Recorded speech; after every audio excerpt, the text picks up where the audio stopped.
Chris Pennell was here first, but then he probably left. He's just checking in to get his check mark. Oh, I don't know. I don't know. See if anyone shows up. Make something to eat because I'm super hungry.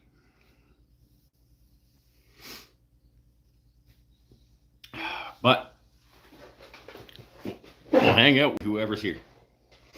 You should be first, Pennell. I know, right? He should be first. But he's a bad friend. I mean, Gretchen, hello. With your fancy, oh, your star changed color. That means that it's been a month. Did you notice that your star was a different color? I noticed because I'm observant like that. Steve's here.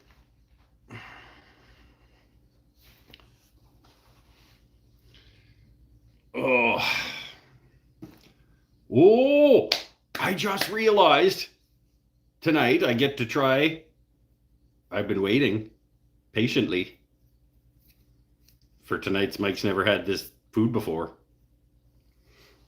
I've been waiting since Monday night when we opened the Paul Waldrop box.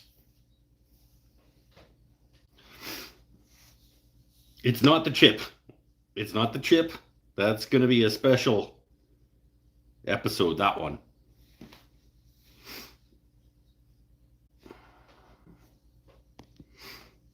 You are very observant. Me, did you get new glasses? I don't wear glasses. Hold on. Is that a joke and or reference to something? Are you trying to say that you are not observant? Because you don't notice when people get new glasses? I'm sad because I've missed your videos this week. They still exist. Don't be sad. You can watch them whenever you want. They're permanent. They are as permanent as YouTube. You're not observant. Okay. Well, I observed that you got a different colored star now, which is you're now teal edition member, I guess.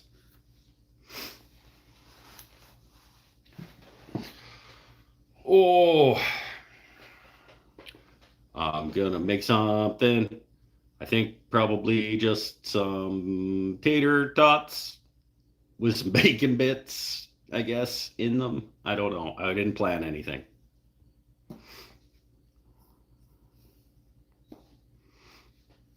It's the first box video he's ever released. What are you even babbling about? Pennell and his nonsense. Waldrop's here. Paul's here. We can try the thing. It's not the chip. But I'm very excited to try the Mexican Coca-Cola. He's been talking about it for years. It's going to have a hard time living up to expectations at this point, I'm going to say.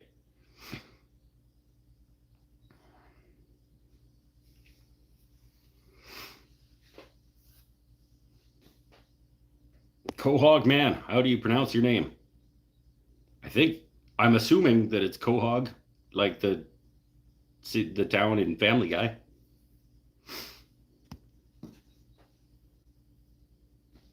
Isn't that?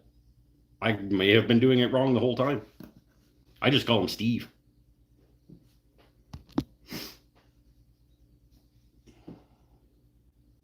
Go for it. Okay.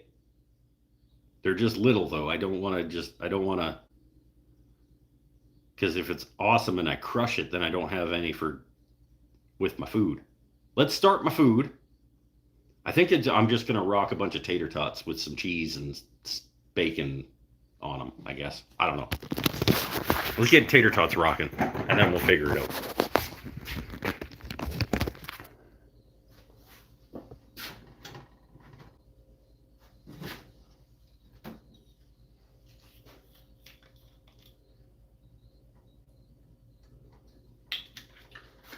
Tater tots rocking.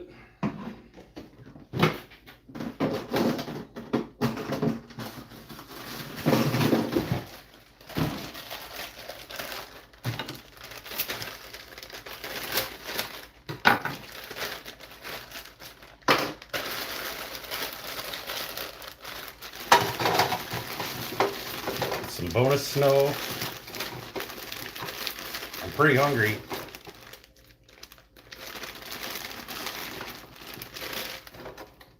Yeah. Here we go.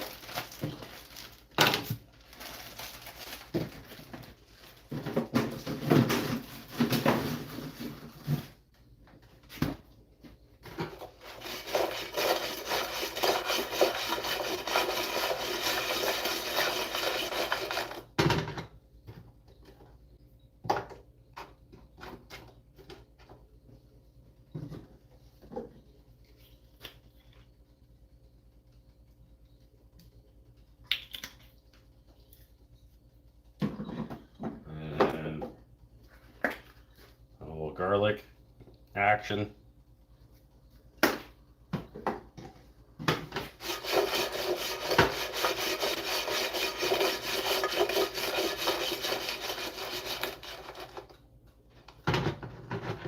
Go. Tater tots are rocking.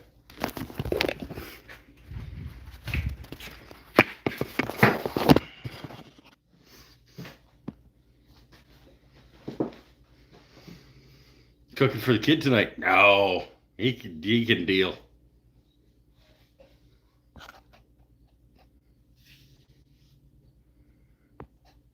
Cosman's here. People's trickling in. Keel's here.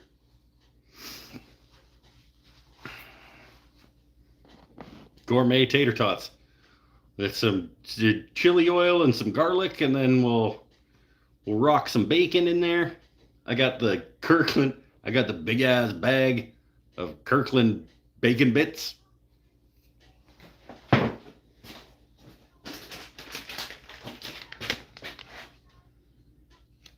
Like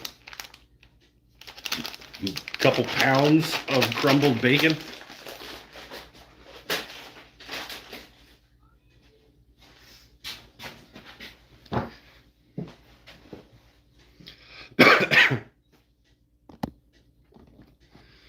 My 6-year-old likes tater tots too. Yeah, but he's got good taste, that kid.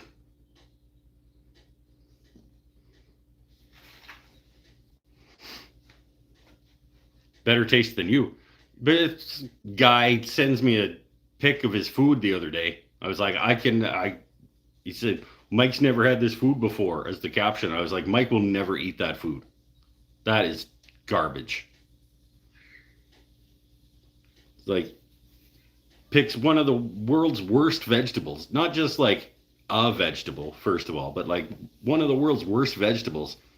Throws it in with a bunch of meat. Wrecks the perfectly good beef by throwing broccoli in it.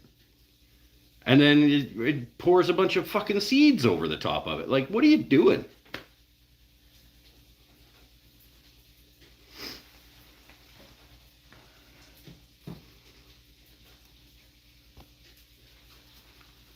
Use half the bacon bag tonight? No, but it'll be a good mittful, I think.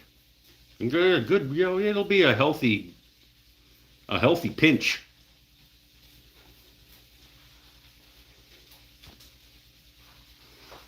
I have frozen pizza. Nothing wrong with a frozen pizza.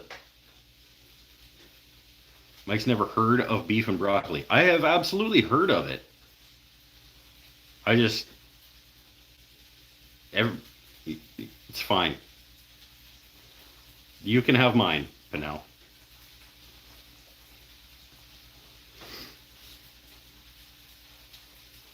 Waste of perfectly good beef, but, you know, whatever.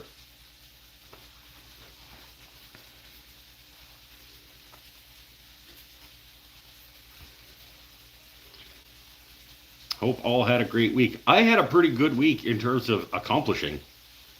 I had like I had a pretty solid accomplishing week this week. It was good. Got the bearings replaced in the lathe. Got the rest of the maple, the big pile of maple that was beside my house. The rest of it's all milled down. It just still needs to make it up on the rack, but it's all prepped and ready to get stored away. And that video is done being filmed, other than filming myself putting it on the rack. I got the edit done on the frame panel door, obviously, came out today, because you all watched that, so you knew, right? You knew that that video came out because you've all watched it. That was a full-on tutorial. That was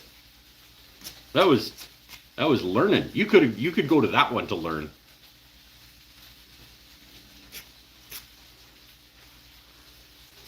And what else did I do? I did the clamp rack on Monday night before the show.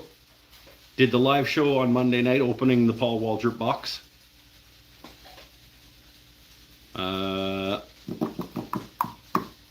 Did some laundry.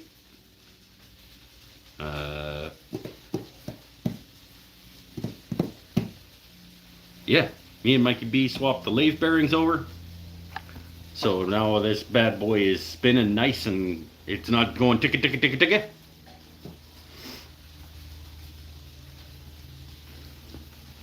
Going tomorrow to pick up some free turning stuff, because that's what happened. That's what Paul does. He gets free turning stuff. A friend of ours' relative died, and they got stuff, tons of wood pen kits, and 2 lathes, a Jet 1221 VS and a Harbor Freight.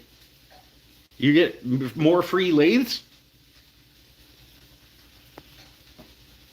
I'll take that 1221 VS. You can send that up if you want. I'll pay for shipping. Wait, will I? That'd probably be expensive.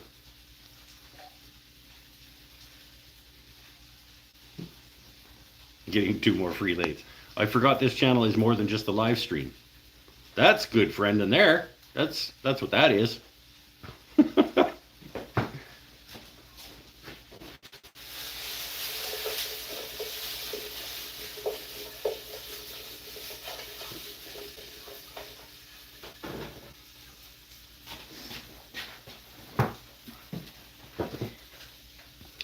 But honestly, I don't blame you, because it's because YouTube doesn't actually put my videos in front of the people who may want to watch them.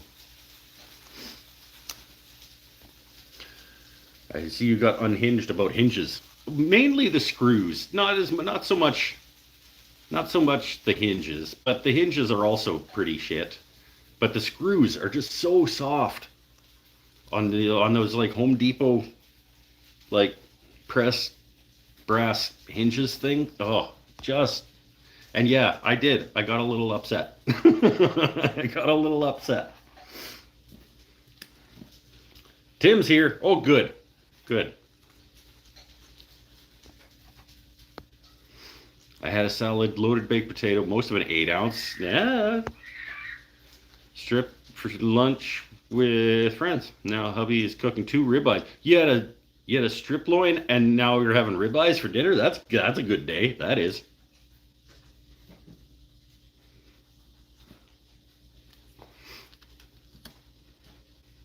Sometimes he puts out bangers like that one. Oh, don't do it, you guys. Don't do it.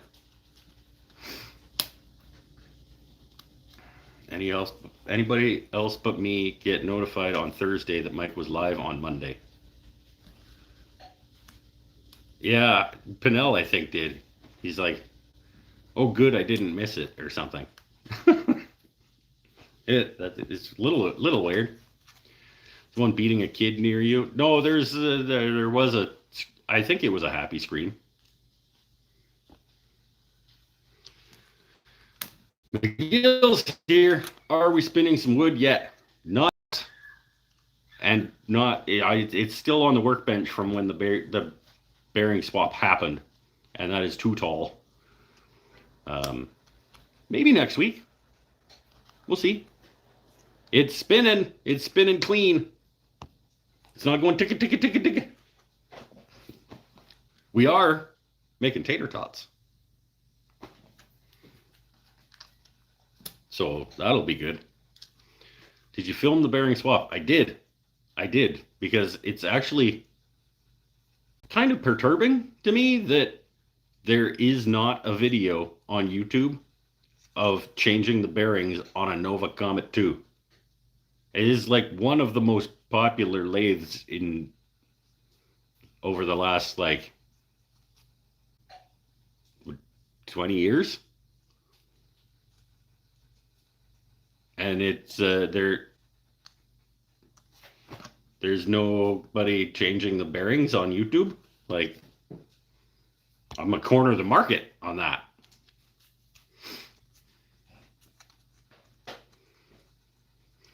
I had another channel tell me several days later about a video being out. Yeah, because YouTube is garbage, basically, at what they do. That's pretty much it. You can sum it up by just lumping it all into YouTube really not being good at what they're supposed to do. It's a good place to host videos. That's about it, really. It doesn't do most of its job. Proof it's not going ticka ticka ticka. You just want the bingo square, is what you want. I know what you're trying to do.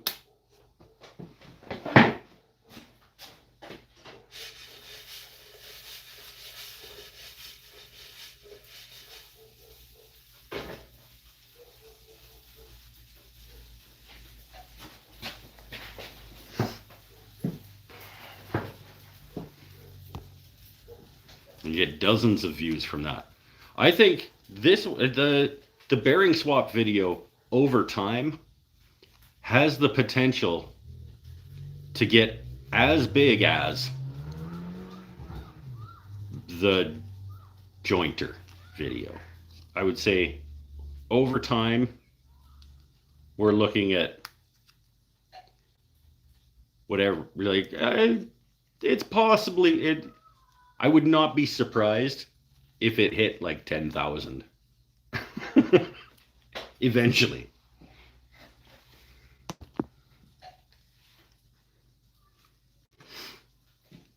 Damn, forgot to print my bingo square. Oh no!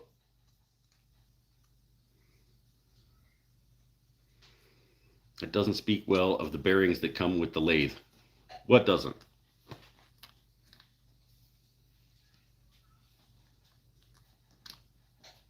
That doesn't speak well of the bearings that come with the lathe. Well, I mean, bearings give out over time. Like, I don't know how many hours of runtime this thing had on it before I got it.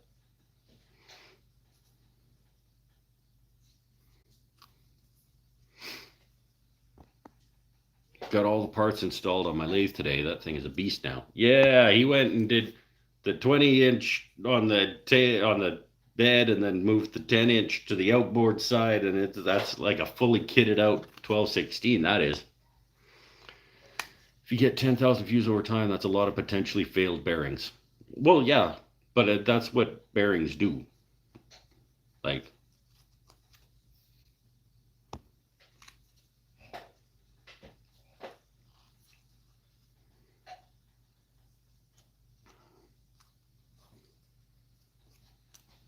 I think it's pretty standard that after X number of run hours on a lathe, the bearings are going to need replacing. They're not like sandpaper or bandsaw blades, but they are like a consumable, sort of. Bingo cards in the US are grim nowadays. You really worry about troll dolls. Bingo cards in what? Replacing lathe bearings is a very generic thing. It doesn't need to be documented for every model. Yes, it does. Shut up. I'm going to get the thousands. I'm going to get tens of dollars for that video, okay? You take that back. I'm going to get tens of dollars.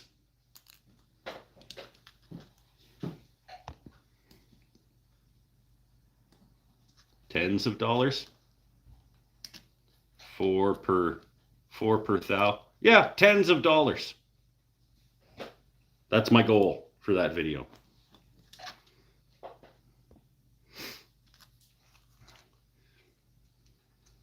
I do wonder if most of them fail due to just run hours or from a misuse abuse. I don't know. I'm not an engineer. If you could do it without a video, why would anyone else need a video? We're not talking about needs. Okay? There's a lot of videos out there that people don't need, that people watch. Like anything vertical, for example. Anything filmed vertically. People don't need that, but lots of people watch it.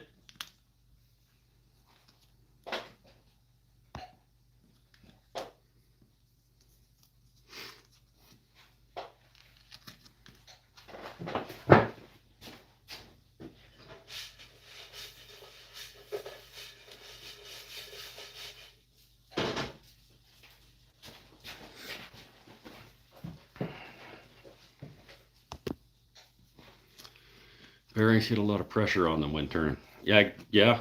I mean, you think about like the side pressure that's being put on the bearings. If they were just spinning perfect like that, but there's like a lot of resistance, and then you're pushing on them with sandpaper, and over time,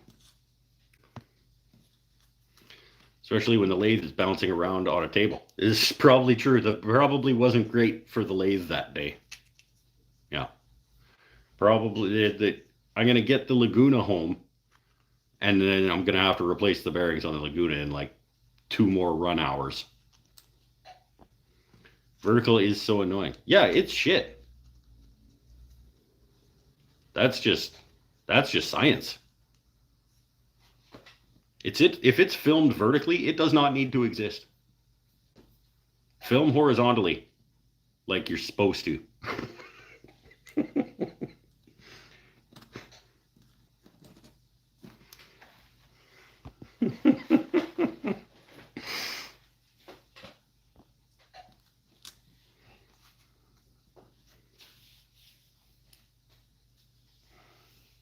90% of all photography should be done horizontally, and 100% of video.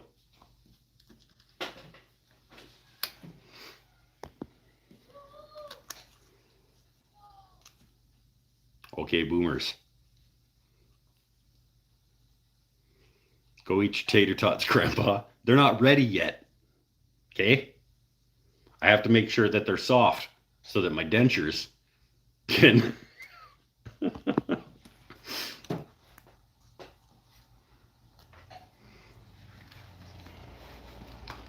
Millennials are too weak to rotate their phones 90 degrees so they can watch horizontal videos.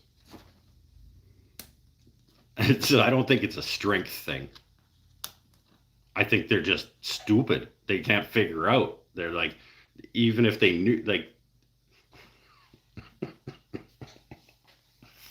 no.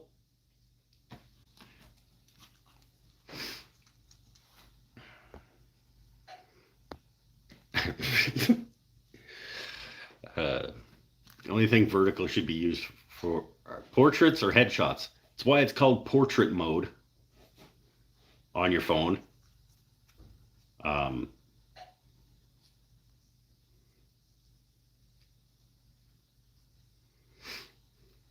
What about rocket launches? Yeah, if you're taking a photo of a rocket, if you're taking a vertical, if you're taking a, no, all video. Nope. If it's on video, it should be horizontal, because fuck you. That's why.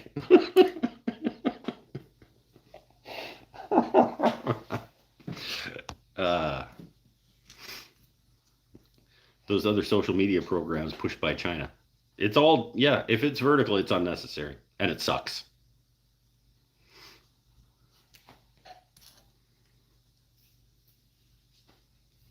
Also, anything that has like a head, like a person's head talking about somebody else's vertical video, like everyone who does that should die in a fire.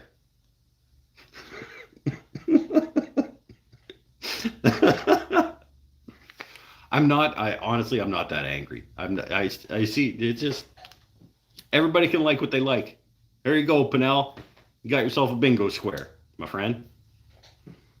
Everybody can like what they like. But if you like vertical video, then you're wrong.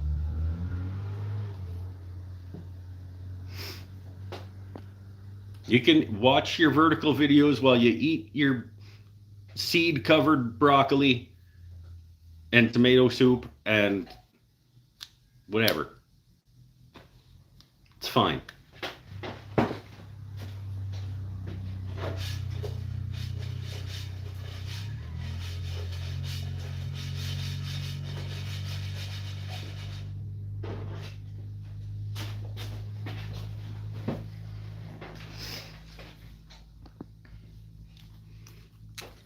I like tomato soup. That's you. You're allowed.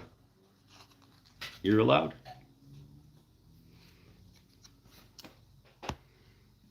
Don't have my bingo card tonight. Oh no. I guess you can't win.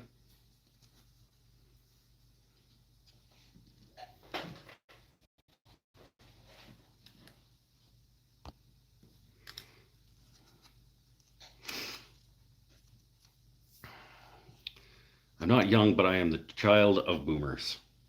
When did the boomers end? I think I am too, aren't I? I don't. My parents are like um, mid 70s. My dad just may have just turned 80, maybe ish. My mom would be like 76.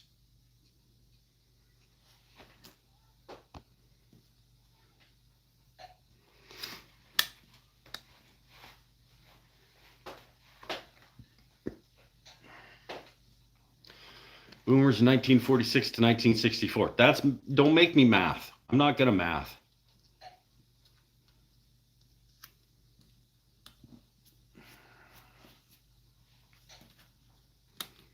You know what year my parents were born in? I'm not gonna figure that out.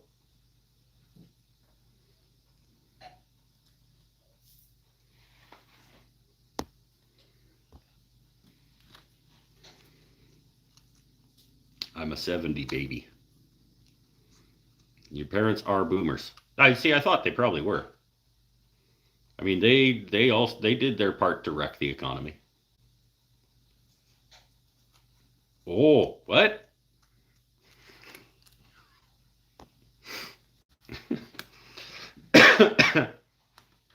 Sorry, I meant I found my bingo card. Oh, good.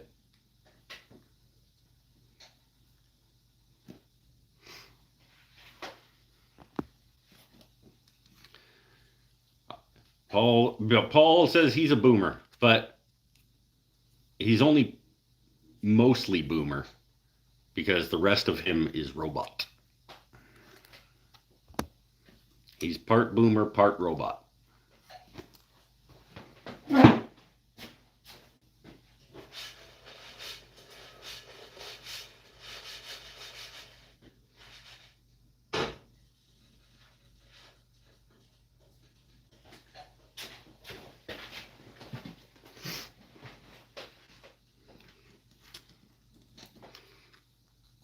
Did Mike finally send you the card? What's a finally? What are you talking about? It's not my fault that he lost the first one.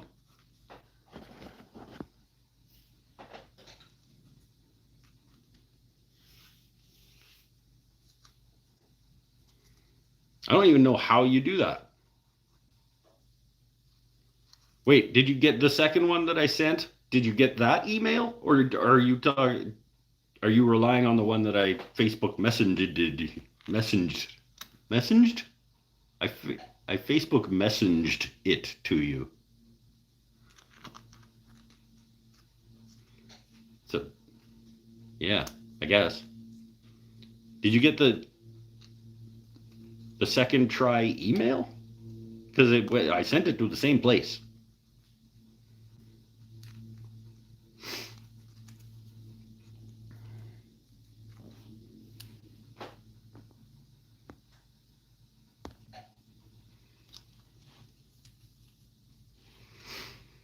Got the Facebook one. You should find out why you're not getting emails then, my friend. Because I sent it to the same place that I've sent all of our email communications. Boomers are about 60 and 79, depending on the month year. 60, 79.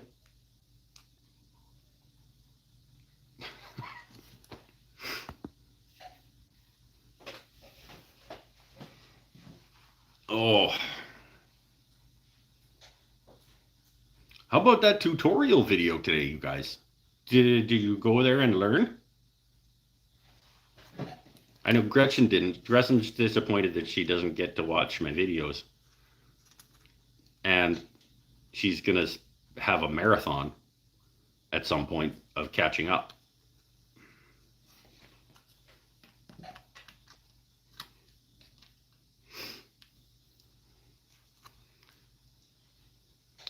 Learned to never measure. I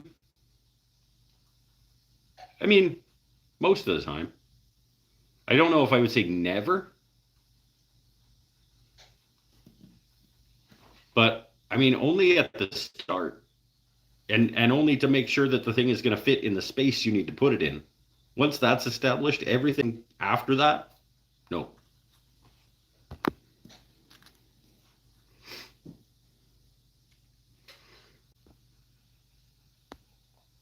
You know, I like marathons. I know. There's once in a while, like Gretchen does her catch-up session, and it's like, I know when she's doing it because, like, I'll get a Gretchen comment alert, like 17 times in like a period of 2 hours. There'll be like a notification that Gretchen commented on something, and I'll be like, oh, she's doing the catch-up.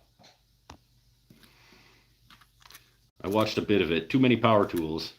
But I did like watching you use your low angle jack. I believe that was the smoother, actually. I think that was the smoother. Look, watch it again. I think it was the shorty.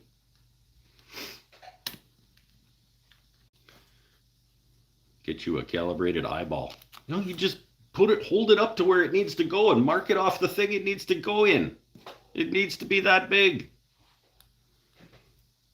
If the hole that the thing is fitting into is this big, then the thing needs to be that big. Doesn't matter.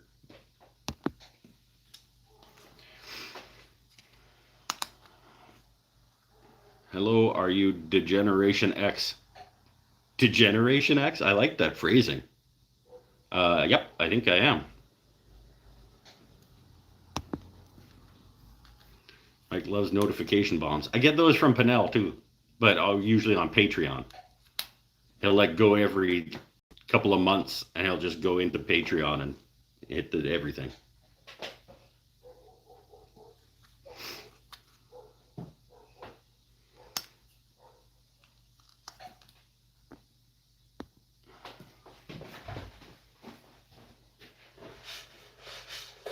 Oh, these are starting to get so.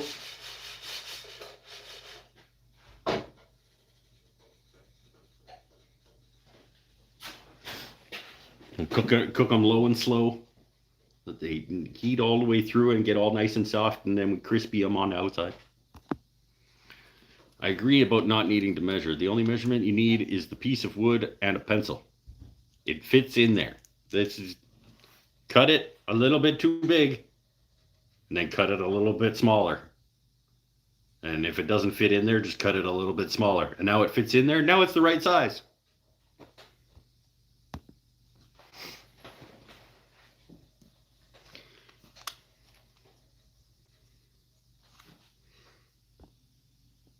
If you made square and straight holes, then you wouldn't have to trim the squared doors. Just saying. Not wrong. Not wrong. That the cavity that door went into was not totally square. But it doesn't need to be.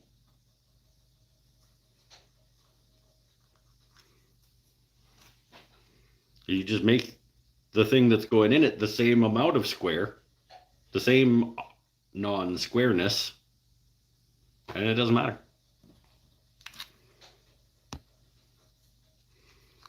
Stumpy Nubs has a great video. No, he does not. Showing how to build squared frames. Of course, he never uses his tools to demonstrate it. No, he does not.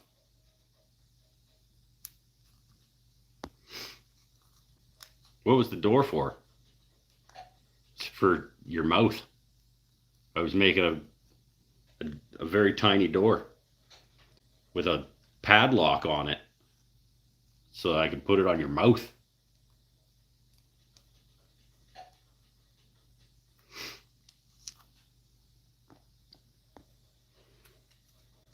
I think he uses hand models for the actual work being done. I don't think I've ever seen actual work being done.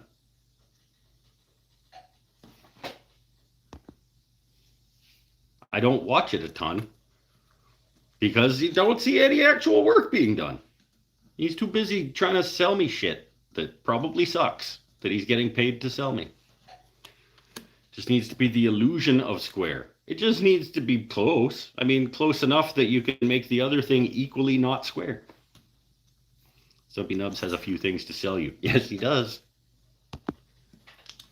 But whether he does or not, he's getting paid.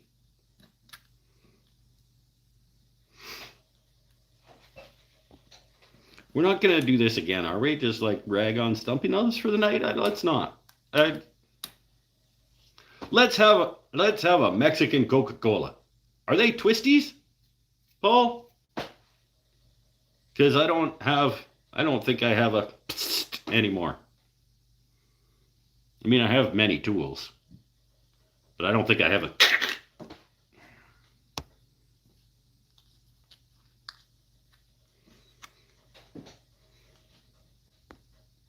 Only time I saw Stumpy Nubs use a tool, he almost lost his hand.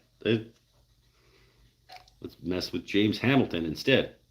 They made a Broadway musical out of that guy. It did very well.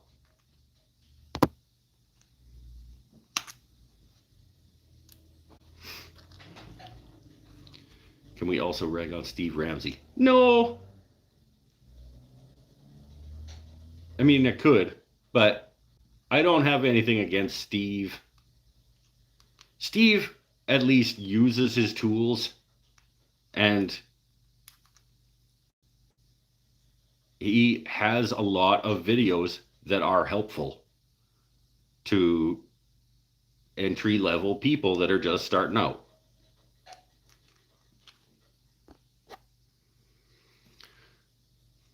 He does absolutely try to sell you things, but at least most of the time, from what I remember, I haven't watched him for a long time either, but from what I remember, the stuff he was, other than when he was with Microjig,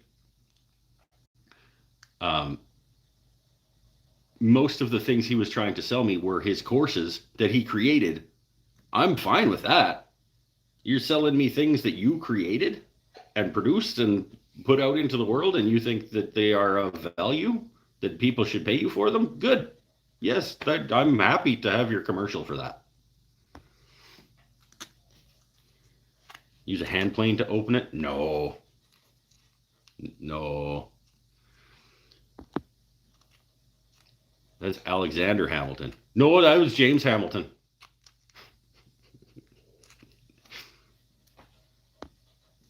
I use my wedding band to pop tops. I don't have one of those. I'm not officially married. We never actually got never did the whole ceremony thing. We just moved in, and we were like, okay. James Hamilton is Stumpy Nubs. No, James Hamilton is the guy that they made the musical about, and they do the singing and the dancing, and it did very well.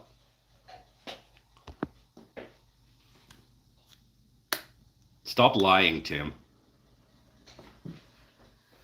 Actually, Tim probably knows, because Tim was friends with Alexander Hamilton. They went to high school together, I think.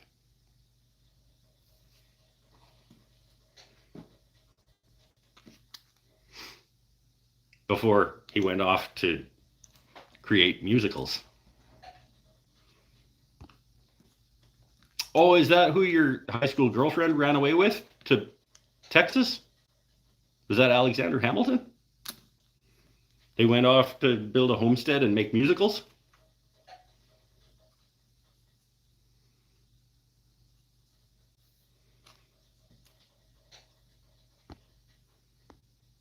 Get married on a live stream. Yeah. My wife, daughter went to see Hamilton. I didn't, just paid the $400. Well, hopefully they enjoyed it. Fair enough. I'm glad I caught it live. I enjoy your channel. Thanks. Endless Mountain Outdoors and Rock Ridge Kennel. That's a name.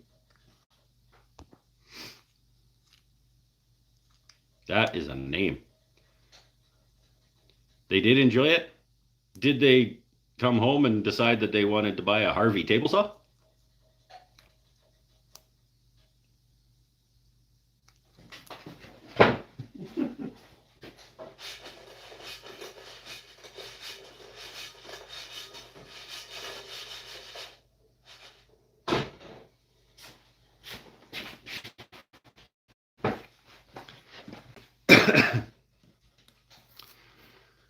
So what do you have to open the bottle with? Oh, right. I don't know. Channel locks? Probably. I don't know.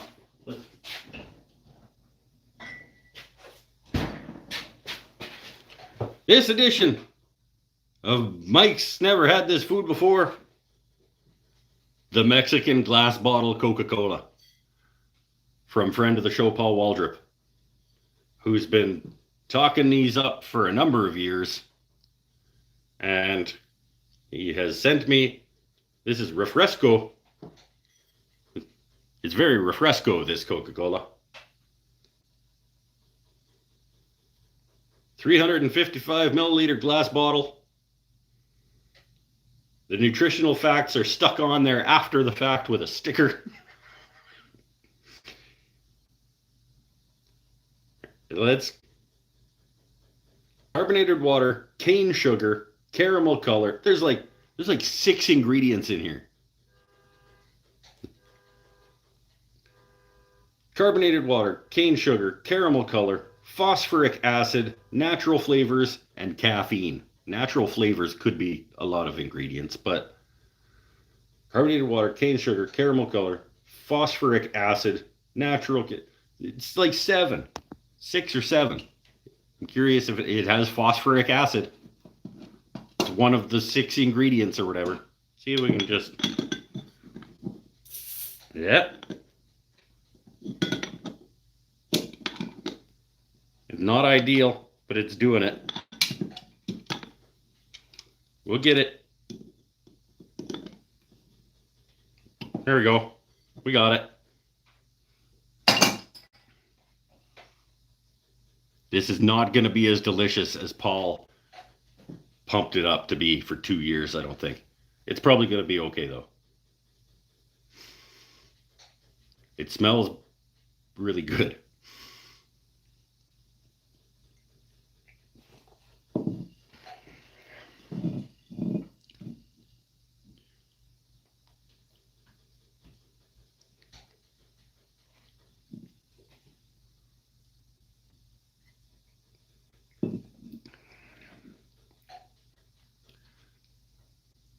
That's pretty good. That is a delicious pop.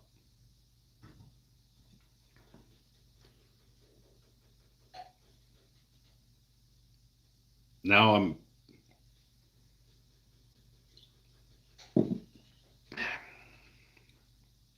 moving to Mexico.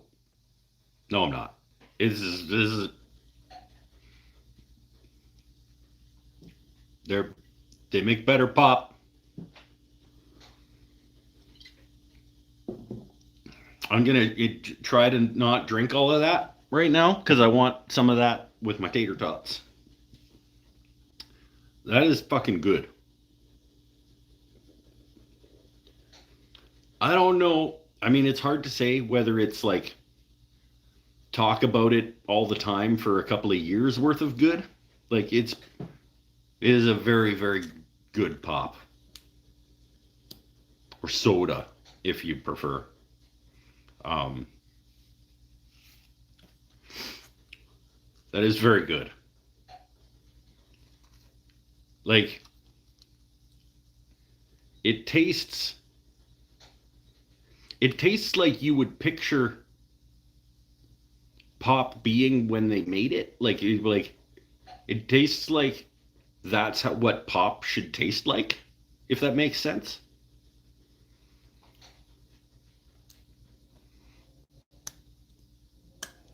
Like it it tastes like Tim was there when they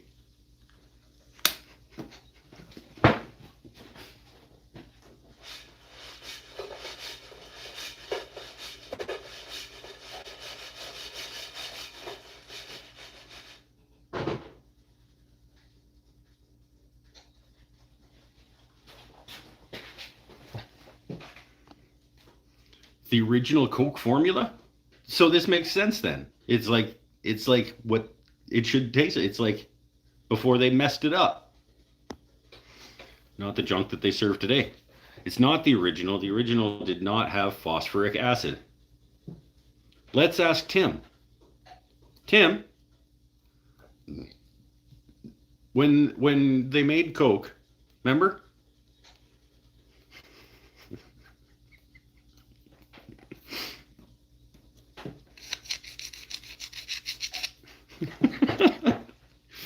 uh,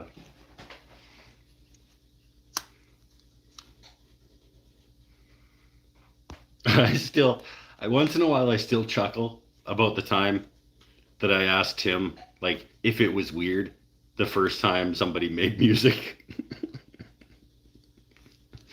I was like, was it weird when like somebody made music and everybody was like, "Woo, what's that?"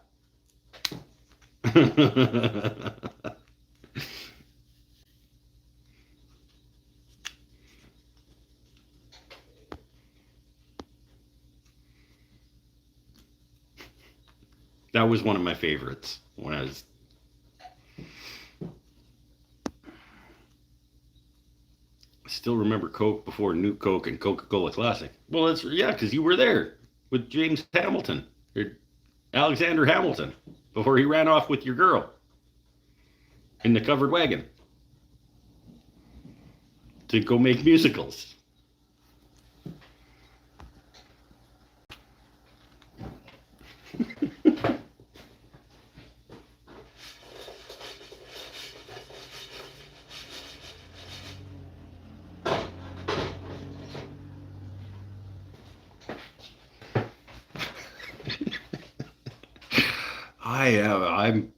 I'm funny. I don't care. I remember back when you played hoop and stick. That was one of the first jokes that I made. He was playing the hoop with the stick on his way to the talkies, and he had to make sure that he came home before the guy went around with the fire on the stick to light the lampposts. The cane sugar, same in Australia, so much better taste than U.S. Coke. Oh, that's how they make it there too. They make Mexican Coke. Although, well, I guess it wouldn't be Mexican Coke if it was made in Australia, would it? It's good. I will give it that.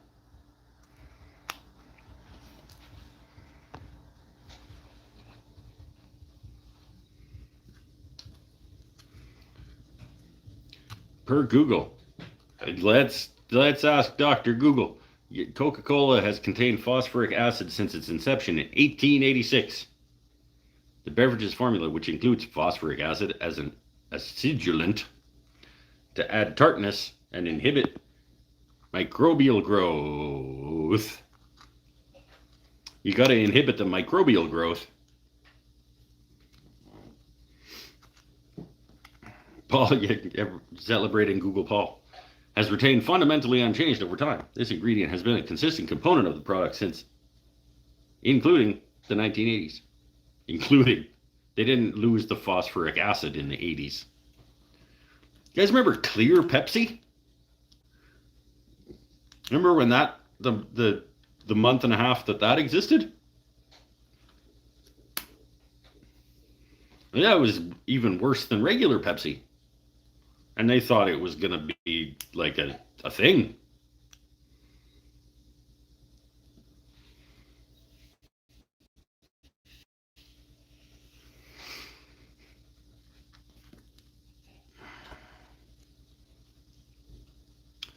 That is weird. I was convinced the phosphoric acid was a new thing. I don't know enough about ingredients in pop. When did they stop including ingredients from the cocoa plant? Or the coca plant? That's right, there was coca in Coca-Cola, wasn't there? The clear movement was gross. Yeah, yeah. Thankfully, people didn't just pretend like it was good. You know what I mean? Like like they do with broccoli.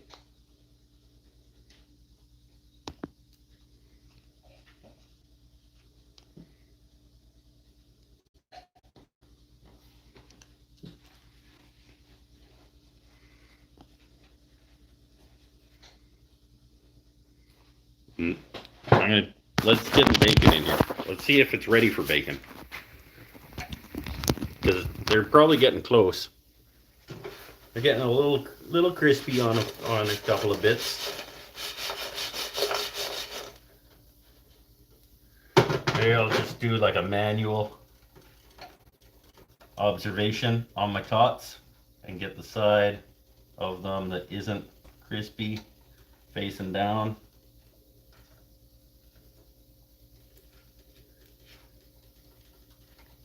There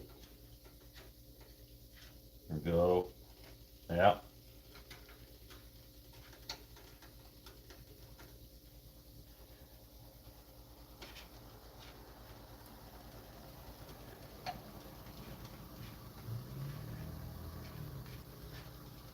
Okay, they're getting close.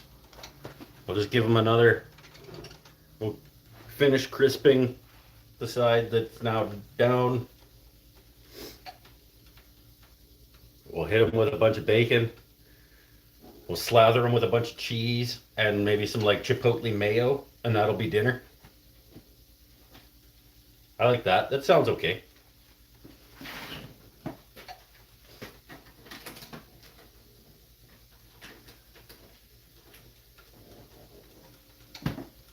Maybe do like a salsa dish. Yeah, we could do a salsa dish. We could do like tater tots, bacon, salsa, cheese blend.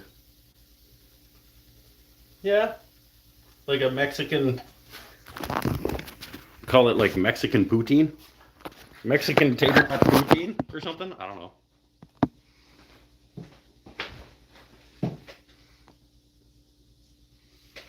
New Coke tastes like Pepsi, so they just made everybody buy their stuff. Finish removing what? Coke? Coke like cocaine? 1929.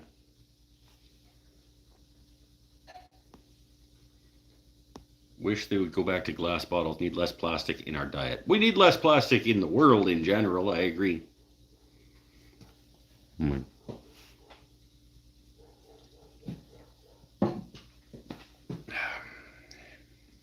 But people would be too lazy to actually like turn the glass back into glass. They're already almost too lazy to do it with plastic, so. Haven't had any soda in almost 2 months. Drink mostly water and tea now. I'm like dialed way back on my sugary sodas. I'm doing the Coke. The Coke, we generally, if I have a Coke, it's going to be a Coke Zero. And I'm drinking a lot of Fresca, which is a sugar-free. It's still, I mean, it's still not good for you, but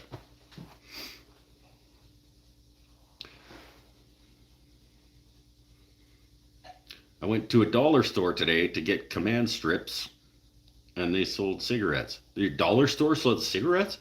Marlboro was $15 US per pack. That's I mean, that's about what I pay for a pack of cigarettes. Yeah, we talked about that not that long ago. How we're at $20 Canadian a pack of cigarettes now.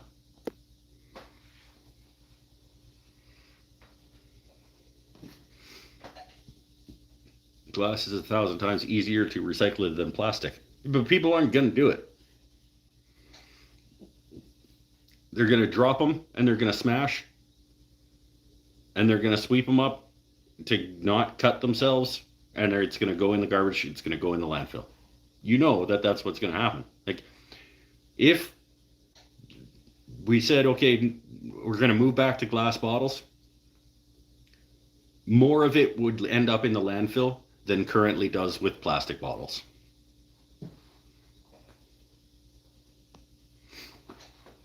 And it's heavier, so shipping costs would increase, and they would find a way to get more of your dollars to have to shift, and they would just the corporate gimme, take all of your money. People would just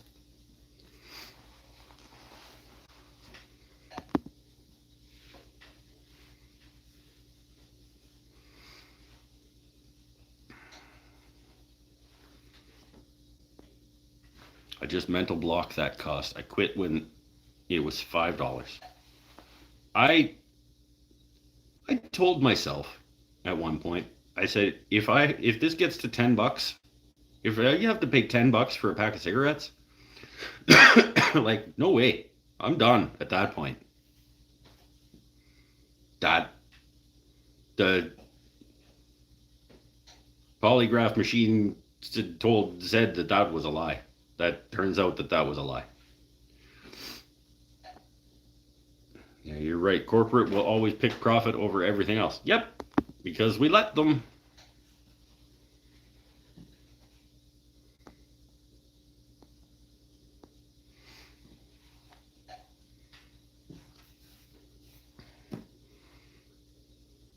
Not gonna go off on my.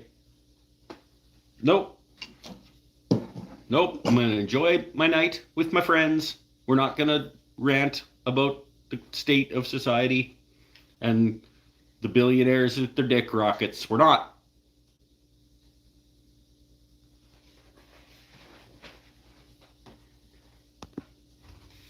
I quit in 1985 at about $1 per pack. Yeah, there you go.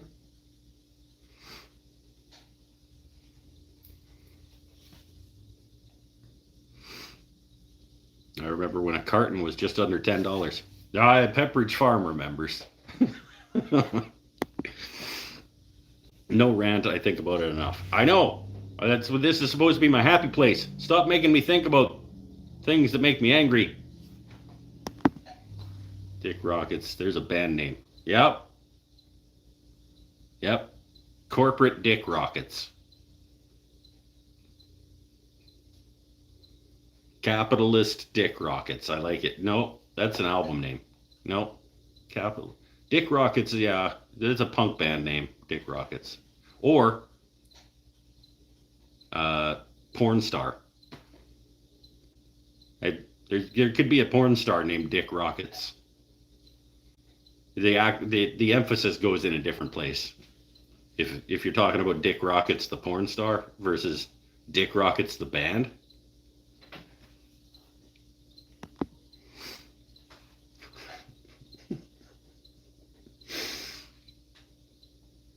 This show is fun. I'm gonna have tater tots. Gourmet tater tots. Gourmet Mexican poutine tater tots is what I'm gonna do. Let's hit them with some bacon.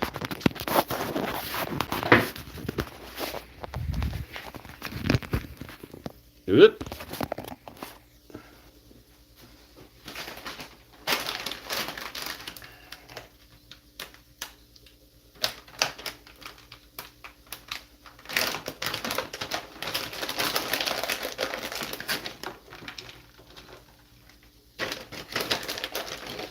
Get a good healthy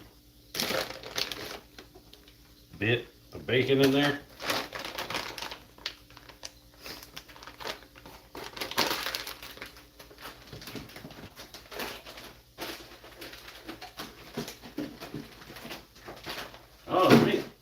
Yeah, I even got the Tex-Mex blend shredded cheese. Yeah, okay, this is gonna be good. And some salsa. We got the hot picante.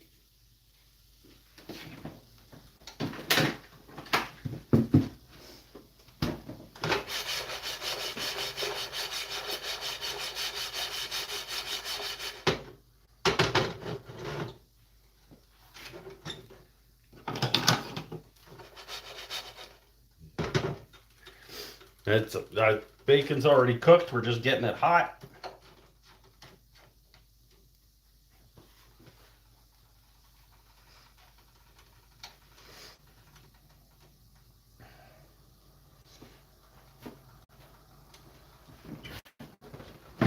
Whoa.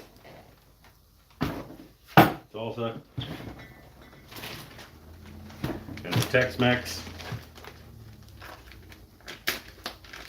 Tex-Mex blend. What do we got in there?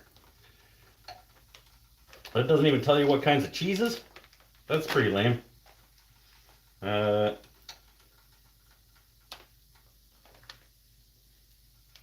just tell me what kinds of cheeses are in it, dude.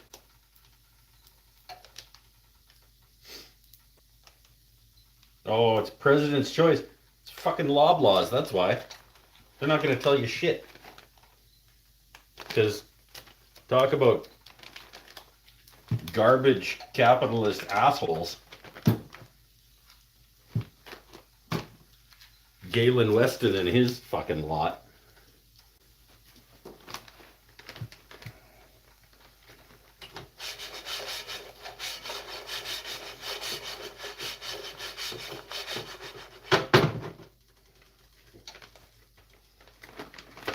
Salsa and then cheese?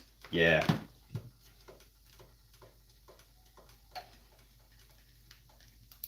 Oh, that's on there good. There we go.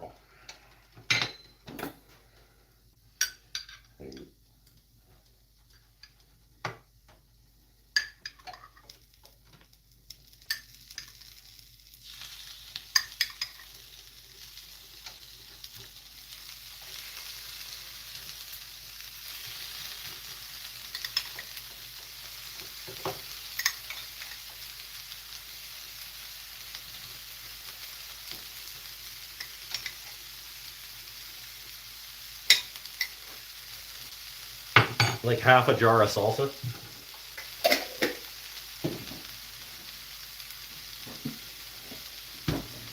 And then like half a bag of cheese.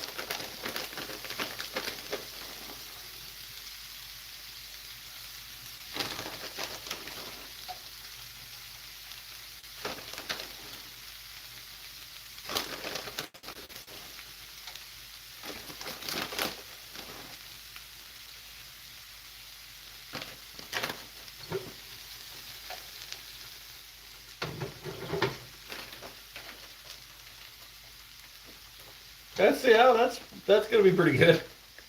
With a Mexican Coca-Cola? Ah, I like it.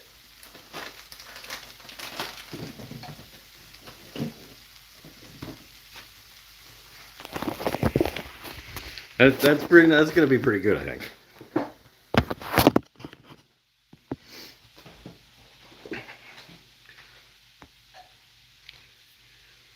Honestly, they look really good right now. Just slap some cheese on it. Nope.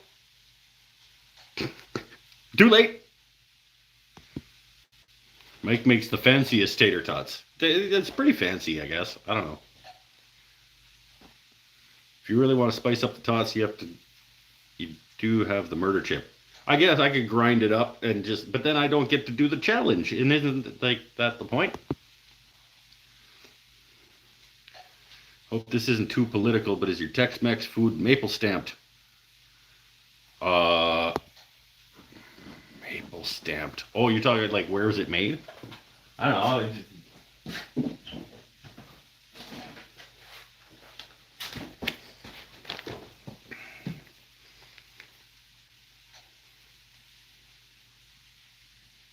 Some fucking Loblaws. I didn't even think about it. I try not to support Loblaws because I hate them with a passion. Whoops. And they're infamous for not actually disclosing where their food comes from. So, I mean, it was made for Loblaws Inc. in Toronto.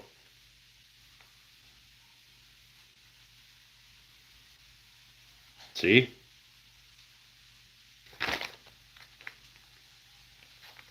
Maybe down here. Oh, there we go. Very small letters. They're telling me the kind of cheeses. Medium cheddar, spicy Monterey Jack with jalapeno, and white Monterey Jack cheeses. But no, they will not tell me where. They will not tell me where it was created. Nope. Is that illegal? Pinnell. Pinnell feels like it feels like Pinnell would know.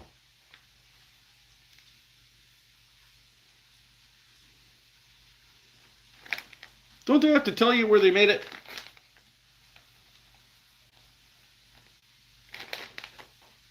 Bothers me. Just wear gloves when you eat the chip and coat stomach prior. Have some milk or ice cream on hand.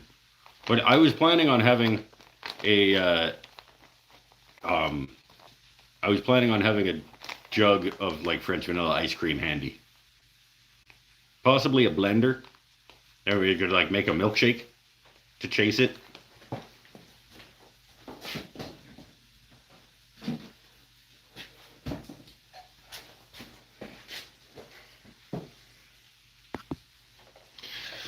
Sorry to bring that to your attention. It sucks when but yeah, it happens though. I mean, you can't. Unfortunately, sometimes we've talked about this before. You've got all these like moral and ethical blah blah blah blah blah, but sometimes your wallet, you know, like it's the one that was cheap and it was even cheaper because it was on sale and I'm poor. So like, you know,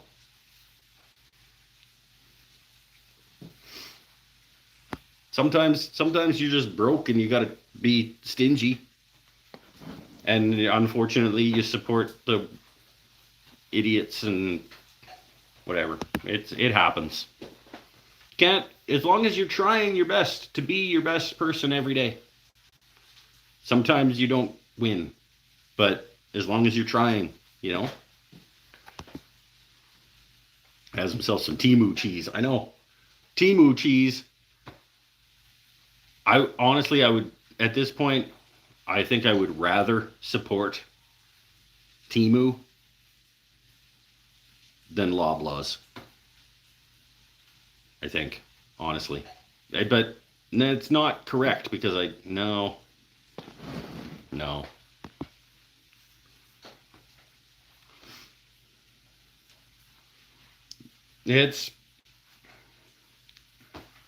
I'm going to enjoy my tater tots. And I'm going to not dwell on who I paid for the cheese. Okay?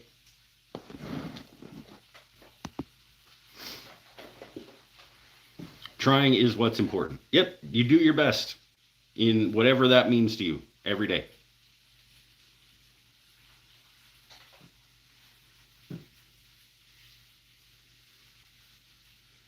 We are human. We will fail at some point. It's true. We're flawed design. Okay, I must go now, but nice hanging out, dudes and dudettes. Yeah, you too, man. Don't know if you play video games. A little bit. I recommend the Skyrim soundtrack while sleeping. I have not played Skyrim, but I've heard good things. I could absolutely fall asleep to, like, Legends of Zelda soundtracks.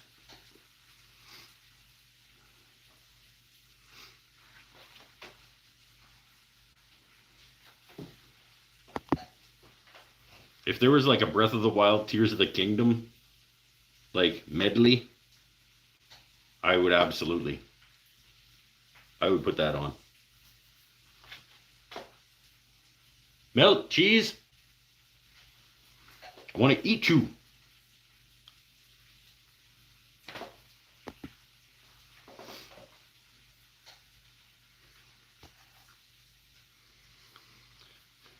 Heard of it in the context. Oh, we're talking about NAFTA and trade deals, and no, nope, we're not. we're talking about how awesome that frame and panel door video was today. And how we're all just trying to do our best to make it through this life. And that's what matters.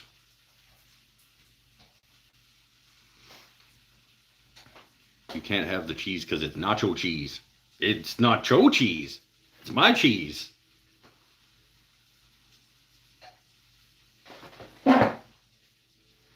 We're close. It's almost melty enough.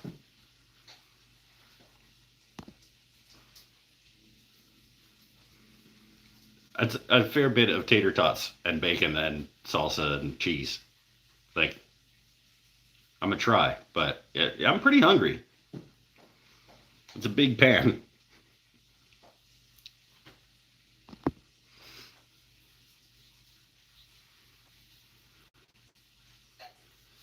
Did anyone hear about the Line Star tick carries the Lone Star disease? This is the one, yeah, we heard about it because you told us about it. And you were like, it makes you allergic to beef and dairy. And I was like, you get the shit out of here, Beetle. The Temu cheese doesn't melt. It's having some trouble. I mean, it is melting, but it's not efficiently melting. But it's also being heated from the bottom. Like there's a layer of tater tots.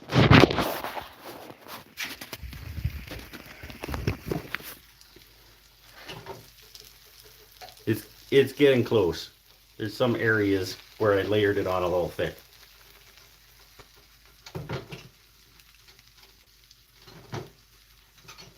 It's okay.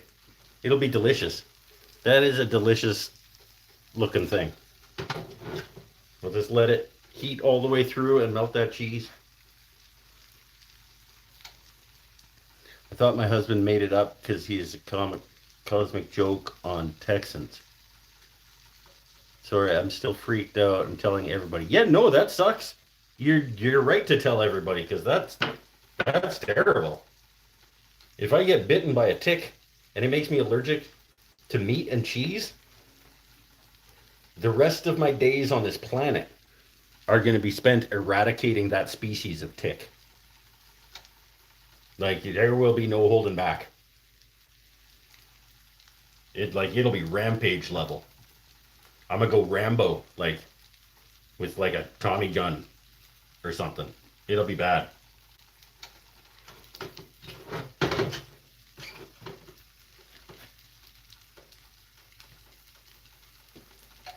Come on, cheese. You know, I probably am okay to eat this at this point. That's melted enough for me. I'm gonna eat.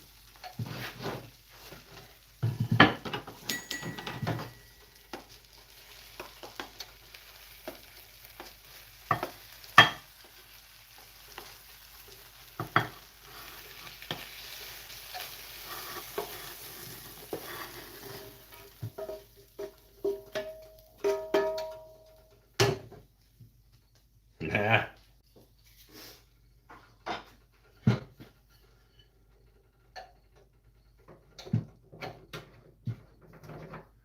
That's gonna be delicious, you guys.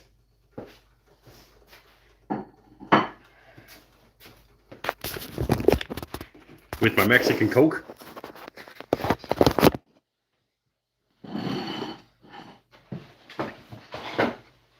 Fork.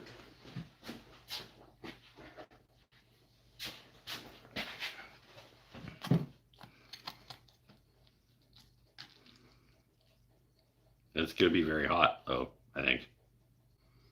Should probably give it a minute, but I'm hungry.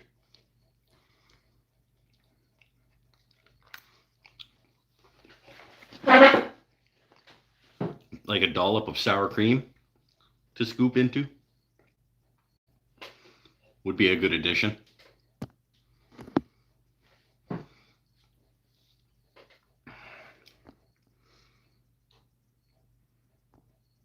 You need a lid over it to help melt. I don't have a lid big enough for that pan, is why. This cheese reminds me of some weird cheese I bought when my kids were small. They had plasticky cheese that doesn't melt. This stuff, it will. It just, there was a layer of bacon and tater tots in between the heat source and the cheese. If I would have had a lid.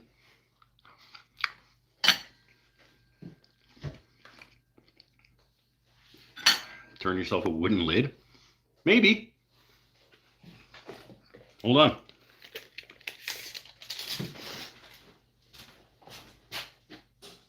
Yep, I could. Oh, no, you could. I would have to mount my bed extension on the outboard side to turn the lid for the pan. So I could only do it on the Laguna, and I would have to do it outboard. It's like a 13-inch pan.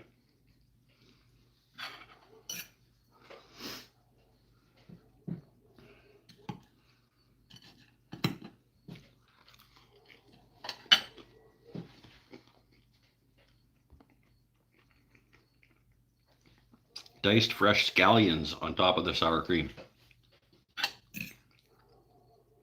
Nope. You keep them. There's enough vegetables in the salsa. Okay, I don't need any.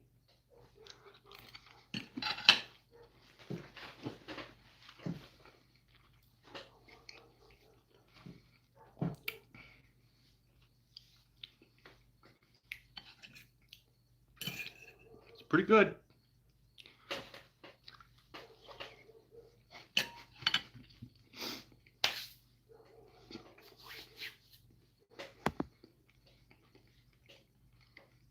No mushrooms. We talked about that. Where are you guys coming from? Like, you weren't here a minute ago. Are you just here because I got food? Because you can't have it.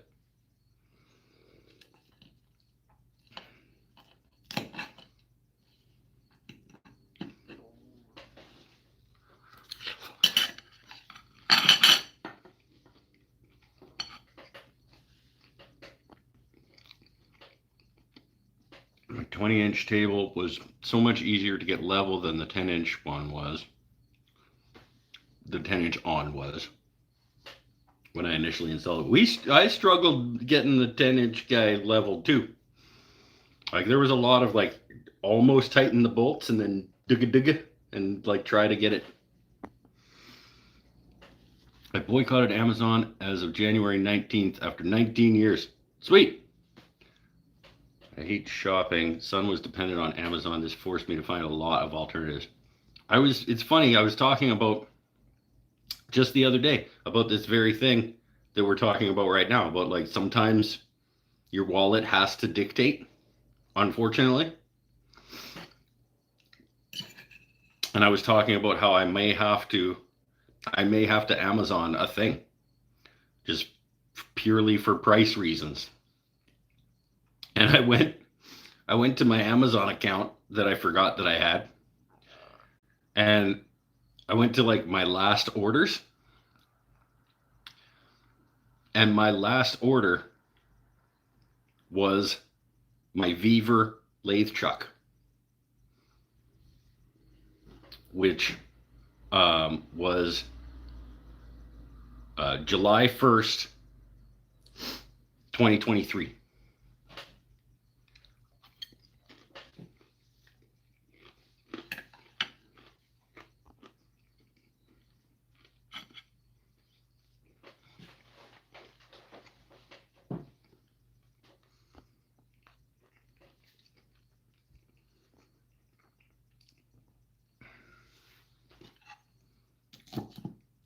And I was pretty proud of myself.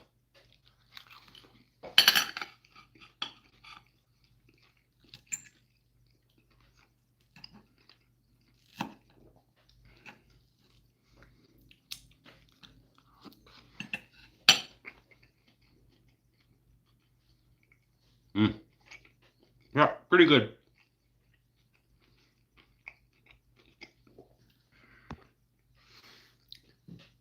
Juggling tater tots with Mike. Recently I needed a padded sanding pad. Was it like a spongy one? Couldn't find one.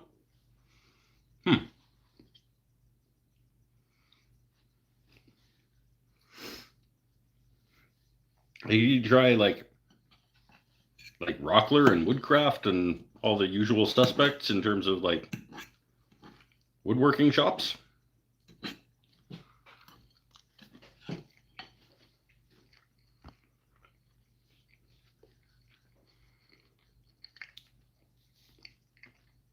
Put the tailstock on the joint. Yep. Tighten them up. Lock the tailstock down over the joint. Yep.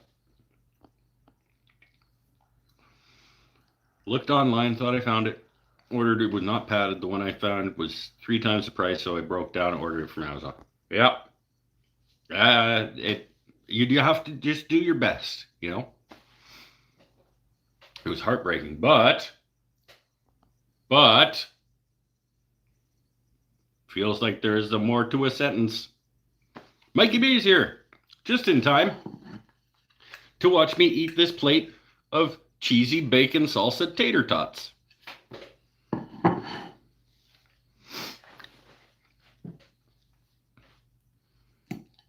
I know you're excited.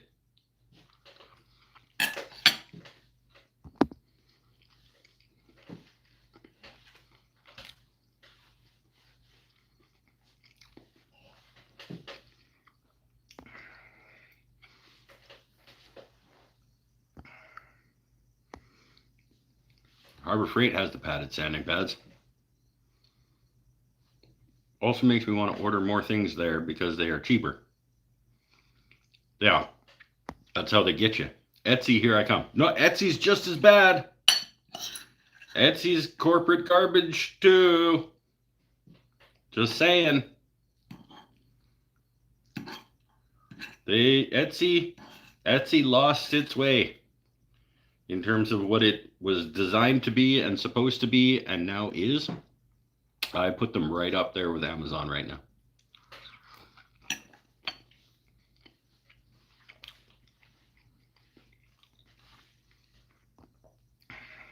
Should share your other Mexican Coke with Mike Bennett. I only have 2. Well, I only have 1.5.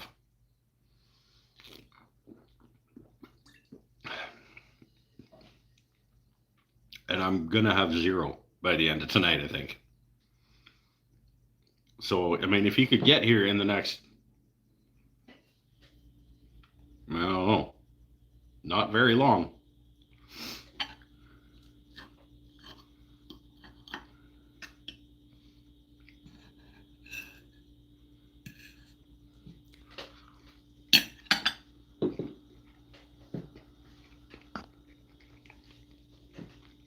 It's okay, Mike gave me a Fresca yesterday. Well, Thursday, but yeah. I did give him a Fresca. A nice cold one from the fridge. Not like the warm one that was sitting in the box, but cold one.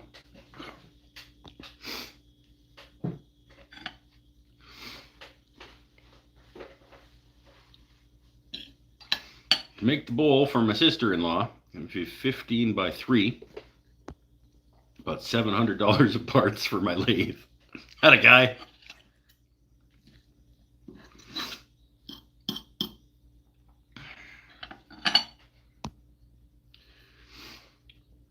Really, if I need Halloween themed drawer pulls, I should order from Amazon, not Etsy. Halloween themed drawer pulls.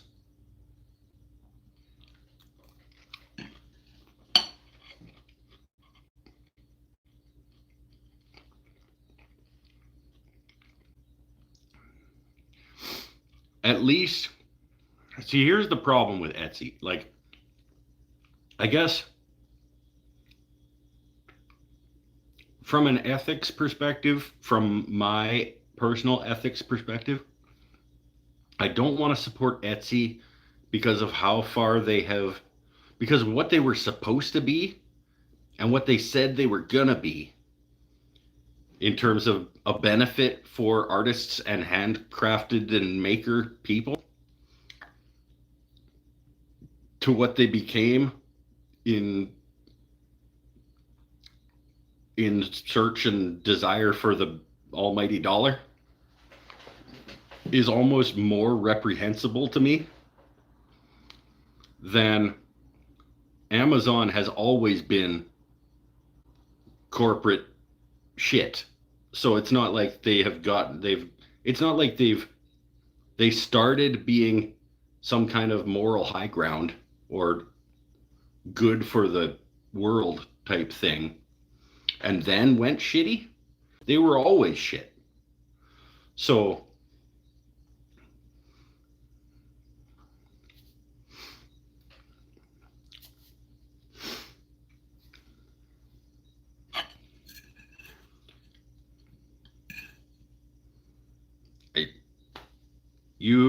everyone has to weigh their own morals and values and ethics and things. Like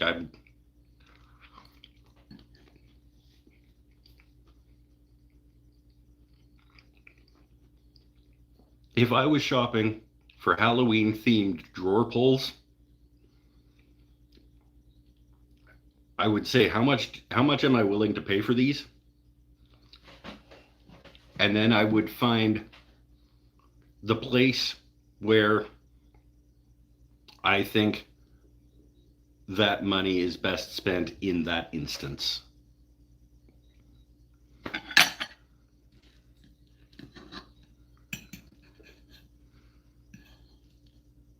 I guess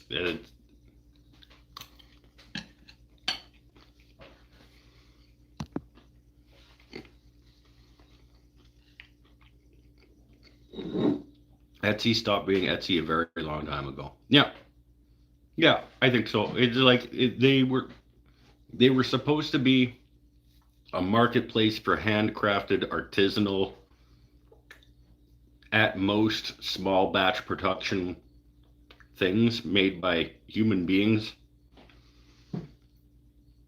And now it's AI generated art churned out in China and basically Wish and Temu bullshit that's just like drop shipped, and it might as well be Amazon in a lot of cases.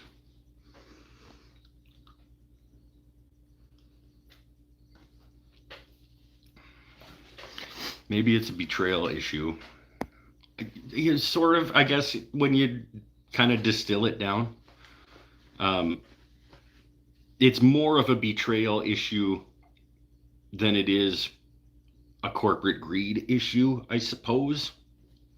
Maybe. I don't know. Is it any artist going to get a benefit from Amazon?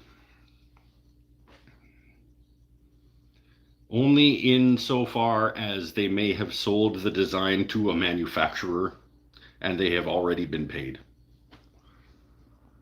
I suppose. Check to look for the maker. I think it's a matter of, like I said, how much are you willing to pay for the drawer pulls? If you want to pay a healthy sum of money for the drawer pulls, you commission somebody to make them. Go find a local, or you're in Pittsburgh, like there's 7 million people, 20 million people or something, like in that little, you find somebody to make them. If you want to pay, $30 a drawer pull or something.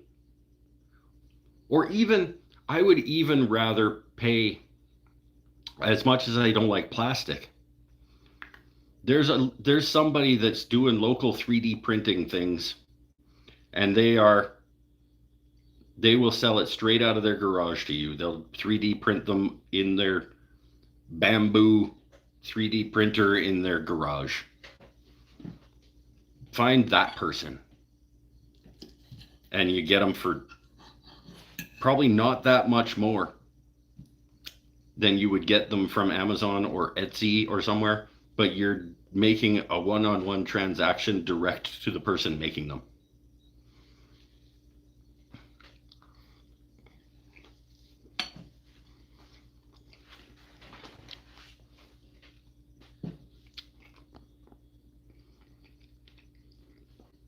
I have a friend who sells batched laser Christmas ornaments on Amazon.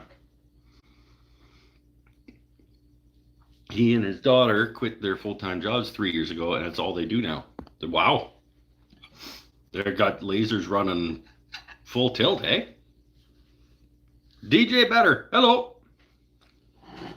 You missed the tater tot extravaganza. There's tater tots in here. Tater tots and bacon crumble and salsa and Tex-Mex cheese.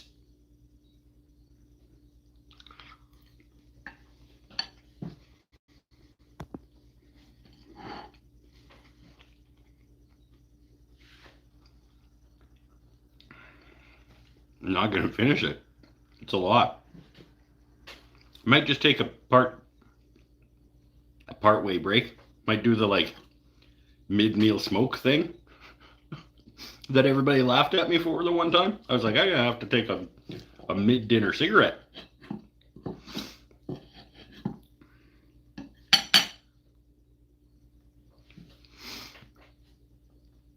Tater tots are the best. They're pretty good. They're a pretty good potato product. Pinnell was trying to make fun of me because he was like, yeah, my 6-year-old likes tater tots too. And I was like, well, your 6-year-old has better taste than you. What can I say?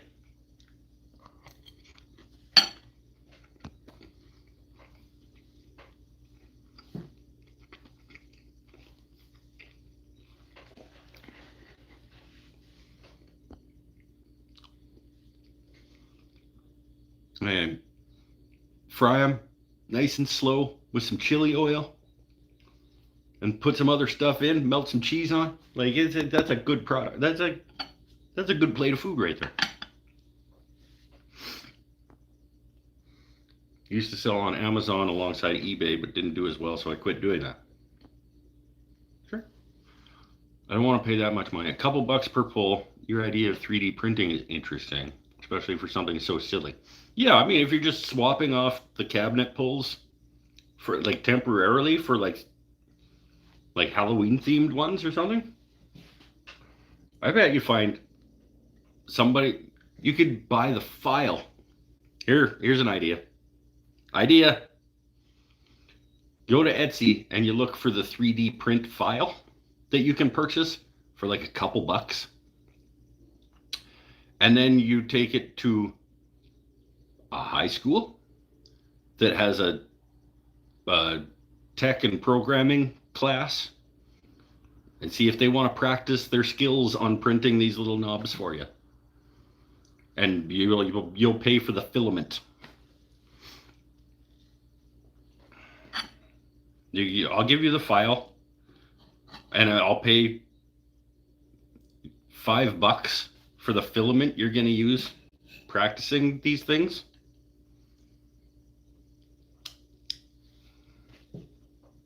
The kids learn something. You get your pulls. Maybe.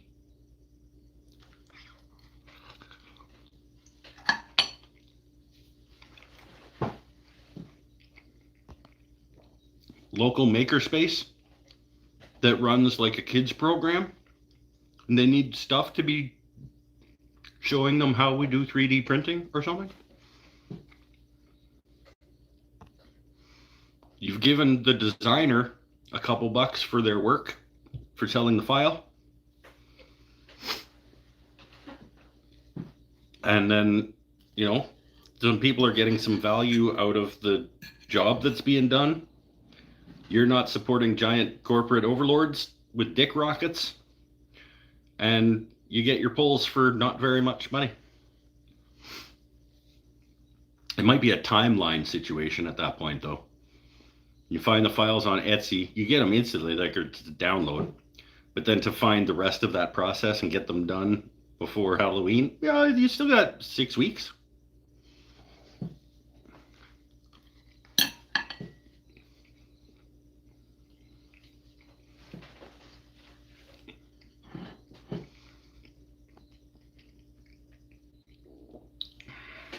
Library might have a 3D printer. McGill's got a point. There may be a public library. You guys have public libraries? I feel like that's a thing that may have been getting eliminated because it would be a place of information and knowledge, and a lot of your people in charge don't seem to like that. So are you still have public libraries?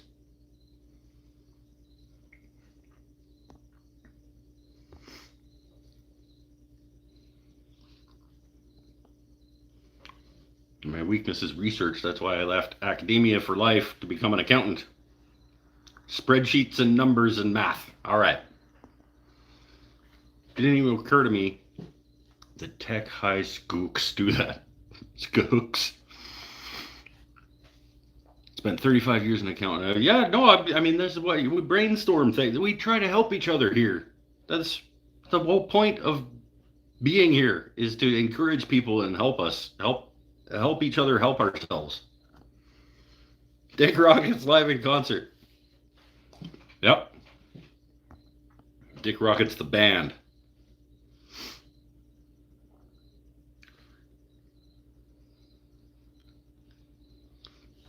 Stop letting your conscience complicate matters. Just buy the darn things. See, but that's what gets us race to the bottom type. If it's just kind of like, no, you're welcome to do that. You can live that way if you want. I'm not going to judge people who don't live that way, but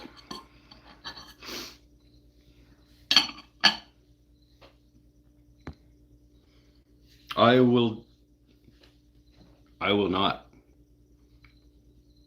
Whenever I can, I will allow my conscience and my ethics and values and things to guide my way through the world. Maybe one of our libraries have mostly it hours.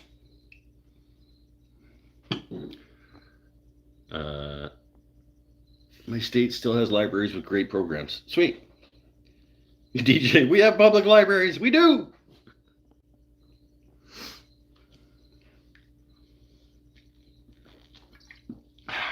For now.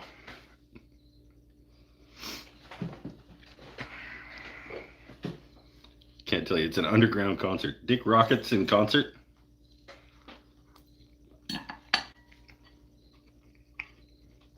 This little club. This little club you got to know about. There's password.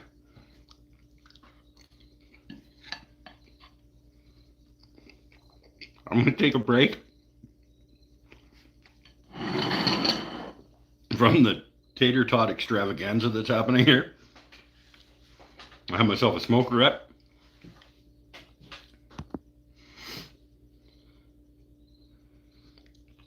Aim high, shot in the dark, socks to be you. Nice.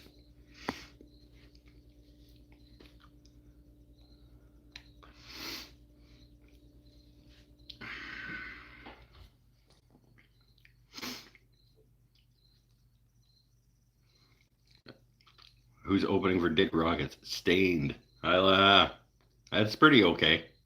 That's all right.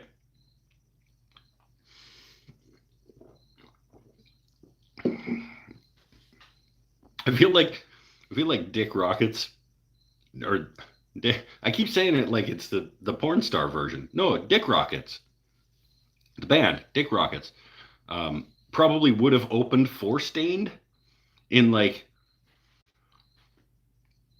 2003.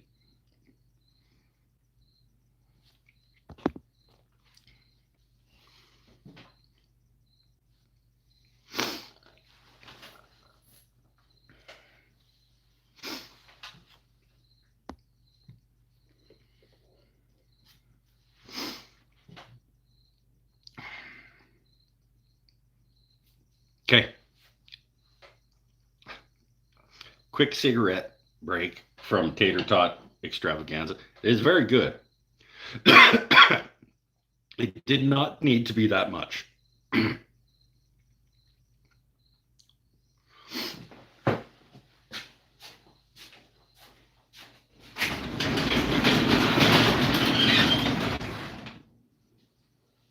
Oh.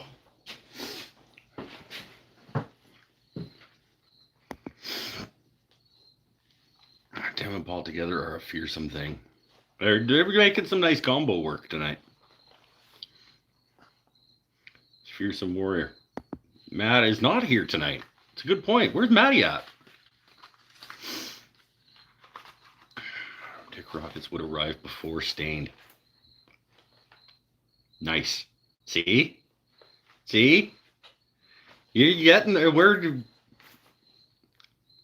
rubbing off on Gretchen. See what I did there too? You know, I was like, I even thought about not saying it. And I said it anyway. Yep.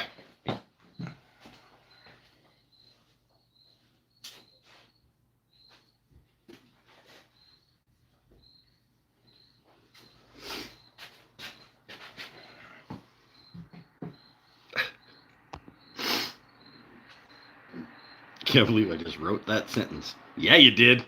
Proud of you.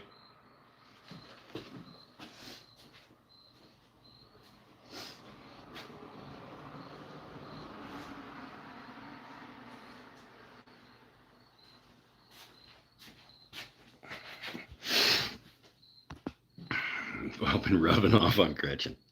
That sounds like a movie I watched with Dick Rockets.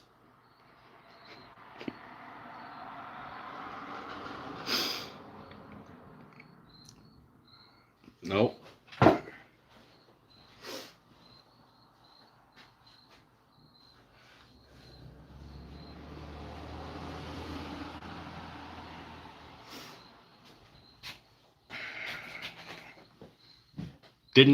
Didn't say it. Did not.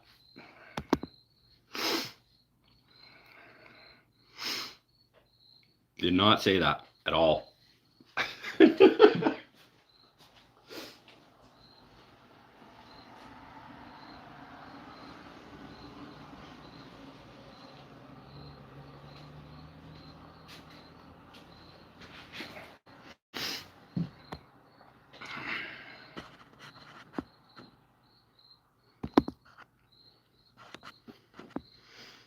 Oh.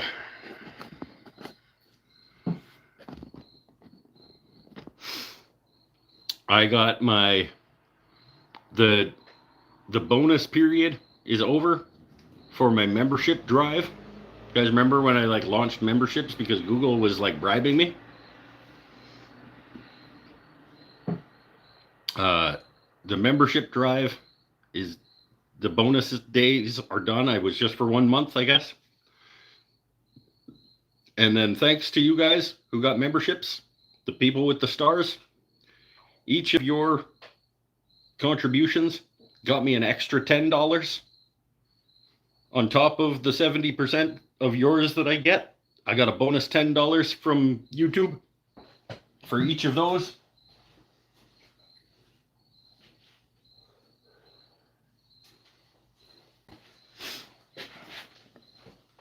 Plus my initial bribe money that I don't know if I can disclose, but it rhymes with $1,000.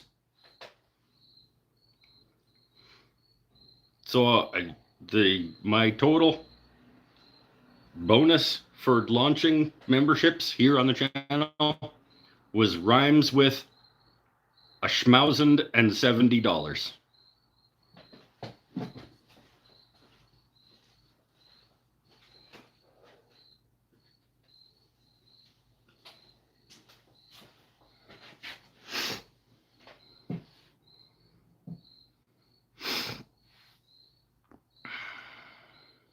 Good thing my husband isn't in the room reading the TV screen or listening to the words.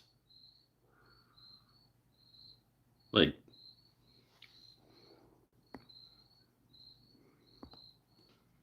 you told us weeks ago how much YouTube was giving you. No, I didn't. I said what it rhymes with.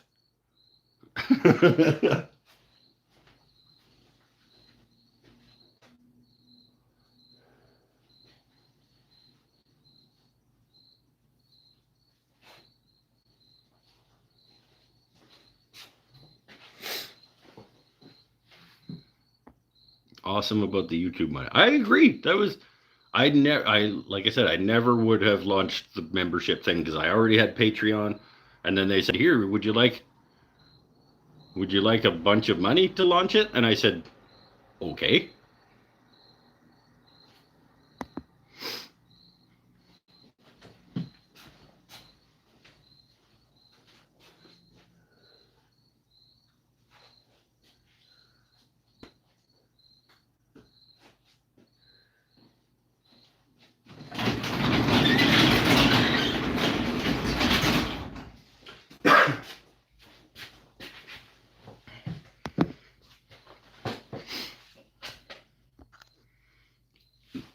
That rhymes with new tool money. That rhymes with schmoo plul money.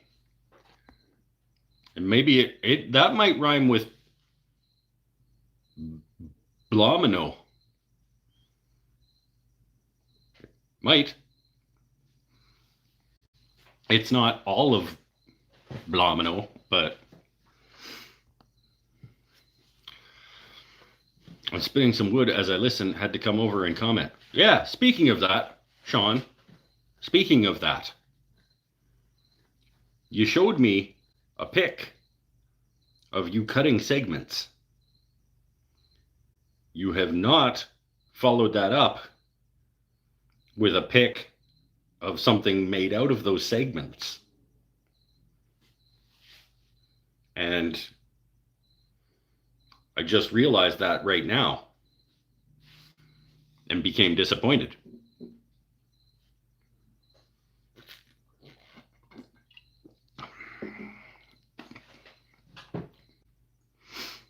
A blomino would probably be handy. Yeah, for the stuff that I make, a blomino would absolutely be handy. Paul is still bragging about his 2 new tools. Yeah, I'm a Harbor Freight fan. Hook me up. We can look into how much that 1221 would cost to ship. No way it's going to be worth it. That'd be heavy. Haven't turned that yet. I'm turning a burl bowl right now. Is it going to have a big hole in it? Is it going to hold cereal?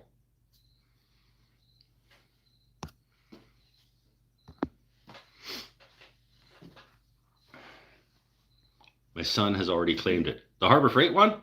Well, where's the jet one going?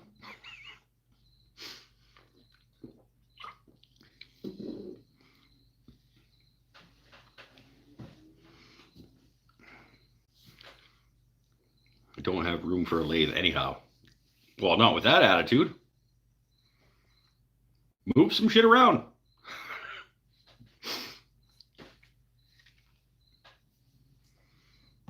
Just need a little corner someplace. You put it on a little wheelie cart or something. Come on.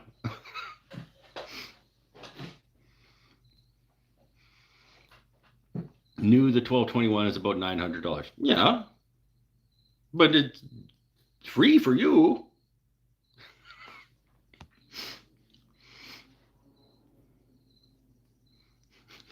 You put it in the box with that walnut thin line.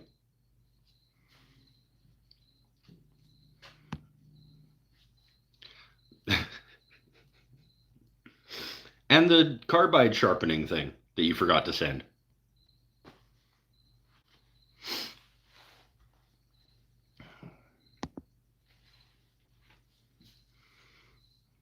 This bowl might hold cereal. We'll see what happens as I dig into it.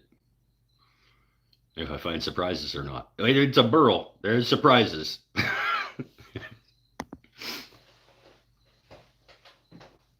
Maybe you should be focusing instead of typing away on the...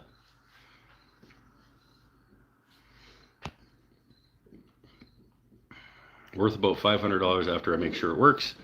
Weighs about 120 pounds, 110 pounds, so freight costs probably about 150.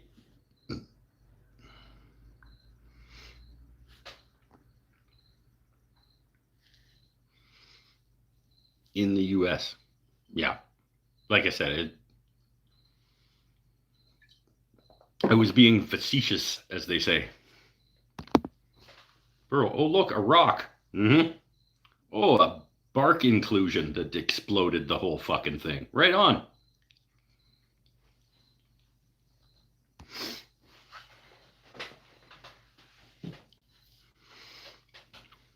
Sean McGill, are you using the high-speed crayon? Oh, it's a good question. I don't know if Sean ever. Sean, did you buy the set? Did you buy the kit? I don't remember who got.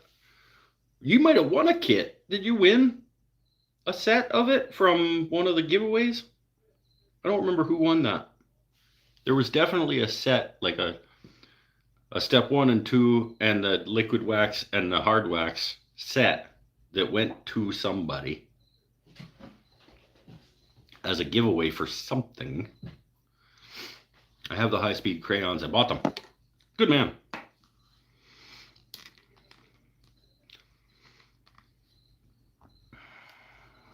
Burb. Tim's leaving, but he'll burb.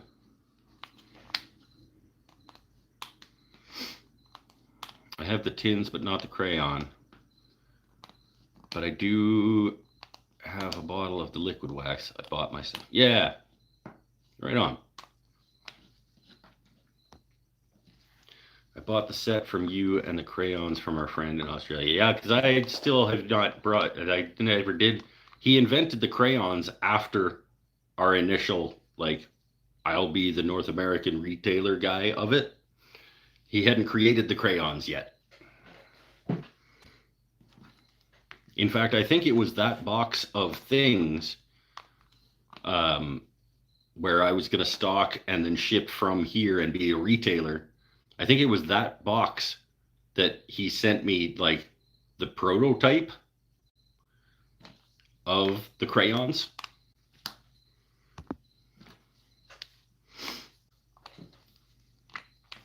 But I don't remember exactly the timeline on that. I think I'm going to drink the other Coke. No, I want to save it. Do I want to save it?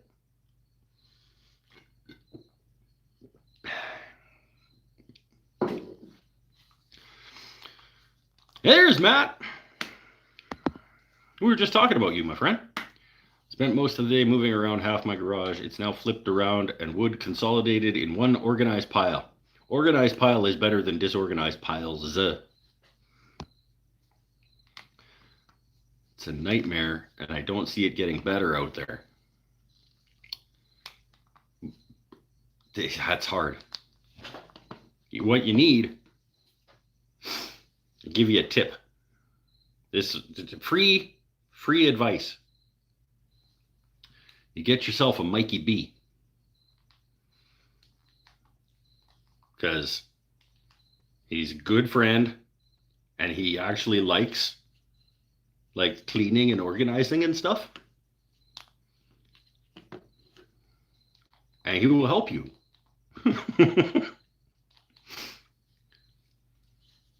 You need your own, though, because mine probably can't go to Wisconsin. Minnesota.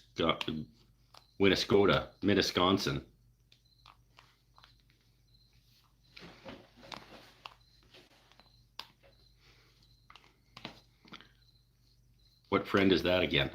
Our Australian friend's name is Scott Grant. He makes the custom creations products, the finishing products I use on all my lathe stuff. The high-speed crayons and the waxes and oils and things.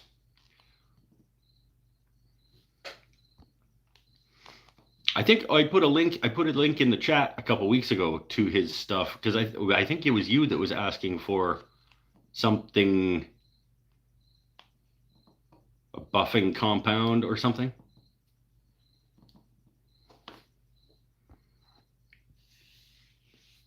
I think it may be a tism. What, you're cleaning and organizing stuff? That's a good kind of tism, though. We all need a Mikey B. I agree. Drum playing included? Nah.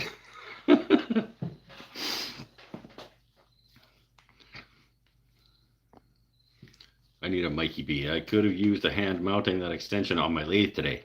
Yeah. Yeah. Yeah, he's a good dude to have around.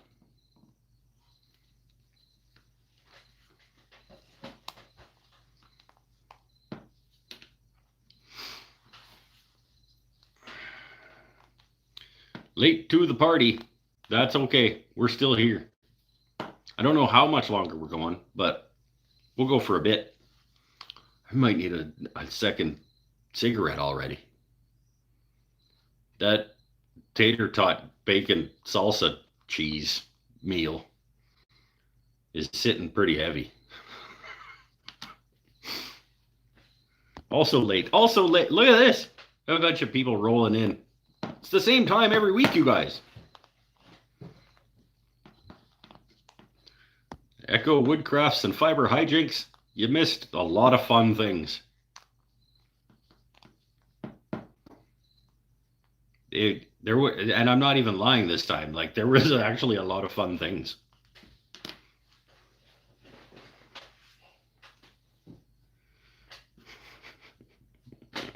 Some of them I'm not going to repeat. Because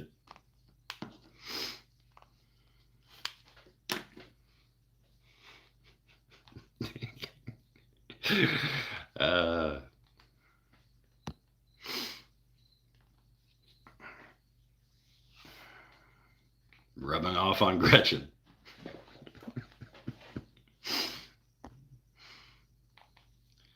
I was catching up with an old friend. That's important. Guess I'll just have to watch the VOD once it goes up. Those are fun too. A lot of people do that, actually. When I look at the numbers, like at the end of a live stream versus like a few days later, like I would say more than half of the people who watch this watch it afterwards.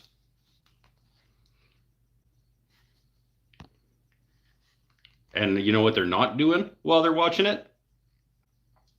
Eating tomato soup or broccoli with fucking seeds all over it.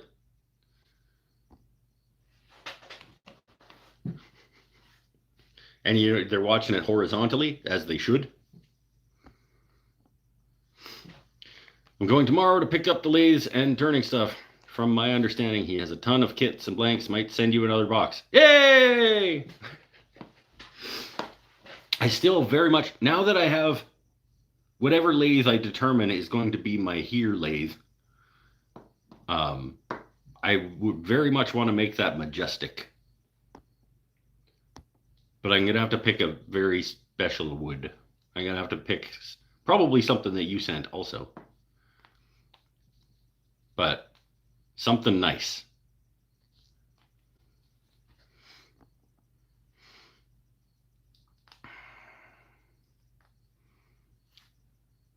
I may or may not go back to check why my name came up. Want to tell me now? I'm betting Chris Schwarz Wiener Woodworker as what? I'm betting Chris Schwarz Wiener Woodworker as I type am a perfect example of that type. What the shit kind of sentence is that? I am betting Chris Schwarz Wiener Woodworker as I am a perfect example of that. No, I think it was just somebody said Tim and Paul make a fearsome team or something. And that's your name was like, no, Matt isn't here. So it was something like that. It wasn't like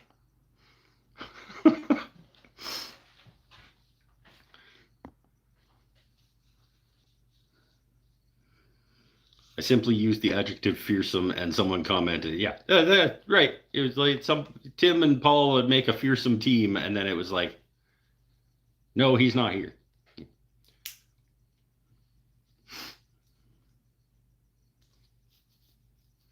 I had broccoli wings with chicken wings Broccoli wings with chicken wings? I did not know they were not both chicken. Well, you need some food practice.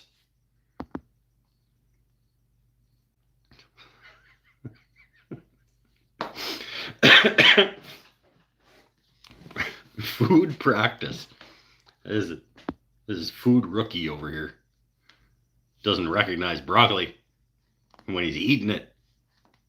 Like some kind of...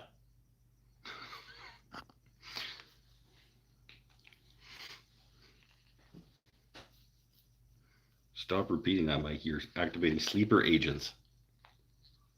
Dun dun dun. Broccoli can fly. Yeah, well, not anymore. Matt ate their wings.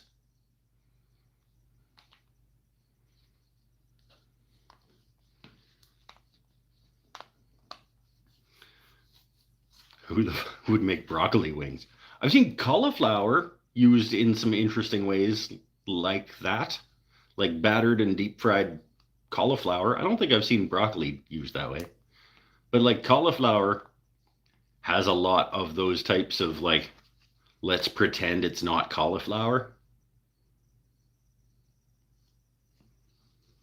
ways of being prepared.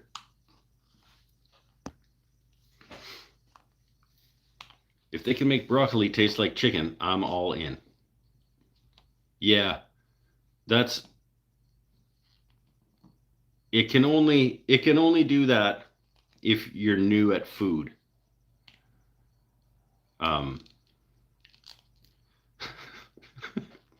If you have not practiced food often enough, I think.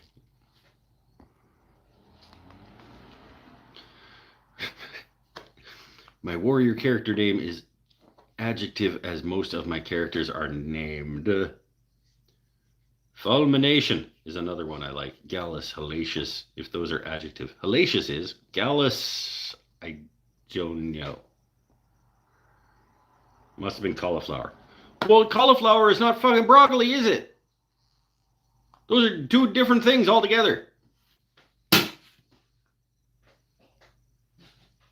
So basically what you're saying, Matt, is you just lied to us for like a dozen minutes straight. Come on. Oh, glitch.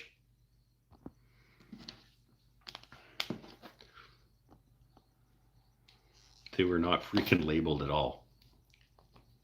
So how did you find out that? What did somebody? Maybe whoever is telling you that you were eating broccoli was lying to you. If they weren't, you don't even know. You're just making up stories. I grew up in Texas with a Yankee mom, so all breaded fried food tastes the same to you. Yeah. It just bread and deep fry it, and then it tastes like deep frying oil. If you have not, speaking of deep frying things, if you have not battered and deep fried a Mars bar, do that.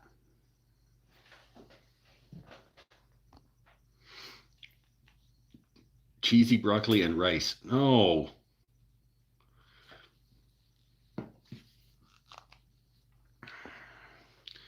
Clearly new at food to mix up broccoli and cauliflower. Right? Like,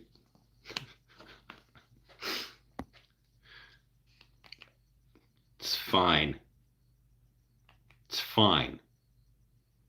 I do like the mental picture though of like these broccolis that are trying to fly, but they can't anymore because Matt ate their wings.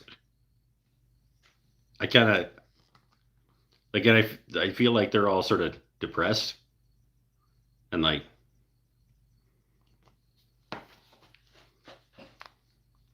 and they're still trying. They're like doing these little jumps like they're gonna fly and they can't. And then they get sad again, but they're not very smart, so they forget, and then they try again and they can't. And then they get depressed again.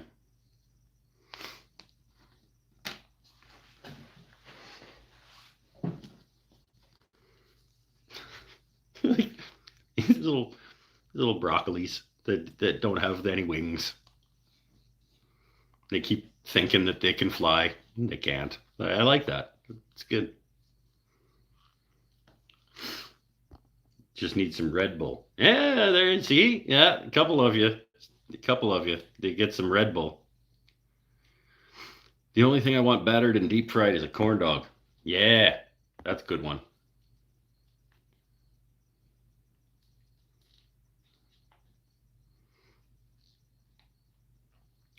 Do you know the Schwarz Wiener woodworker reference? I do not. People who buy more than they do woodworking. My projects move slowly. I've not heard that reference, but I guess I understand it. I feel like Chris does a lot of woodworking though.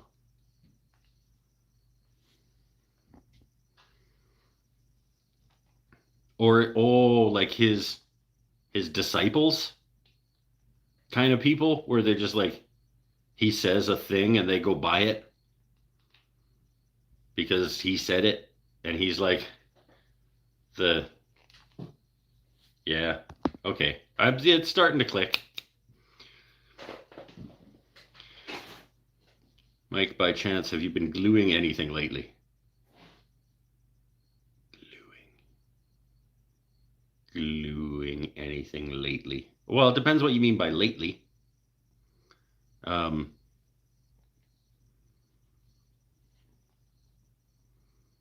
did glue. What's the last thing I glued? Well, the cabinet doors and drawers was not that long ago. That involved some glue. The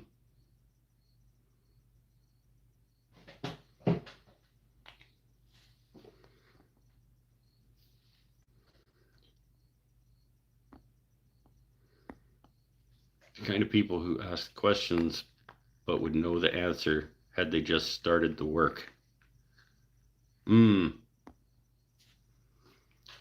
So right about cauliflower and broccoli. They bring out the worst in each other when mixed.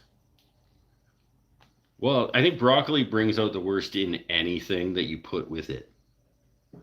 Like, I can't think of a thing that would be better if it had broccoli involved. It was a reference to frying broccoli. About gluing things? What? Have you glued anything recently in reference to flying broccoli? I don't know. I have no idea where this chat is right now. New food stands for 2025 State Fair of Texas. Aguasal Tequila, Corazon Verde, Baja Fish Tacos, Vera Ramen Bowl, and Cornbread Donut. Cornbread Donut sounds good. Overall winner, crab and mozzarella arancini, handcrafted rice balls made with Maryland blue crab, mozzarella, and herbs, deep fried and served with marinara. This sounds good. I would eat that. Rice balls, crab, rice balls, mozzarella, deep fried. I would eat that. Most creative winner, Wagyu bacon cheeseburger deviled egg sliders. Yes, put it in my face. Like, I like all of those words. And then when you put them together, that sounds like the best thing I would have ever put in my mouth. Cajun seasoned Wagyu patty with aged cheddar and bacon, sandwiched between two deep fried panko crusted deviled egg. Just that's like that sounds like I could be okay dying if I put that in my mouth and that was the last thing. Like that.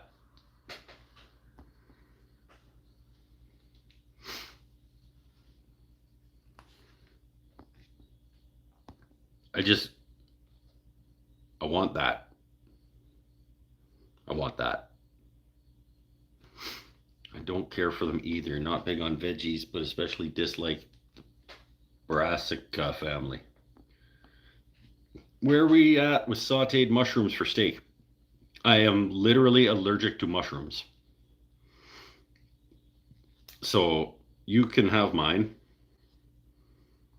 I've talked about it before. I'm not like gonna go into anaphylaxis type allergic to mushrooms, but many types of mushrooms or something in many types of mushrooms reacts poorly with my stomach chemicals, and it wants to reject said items the way that they went in.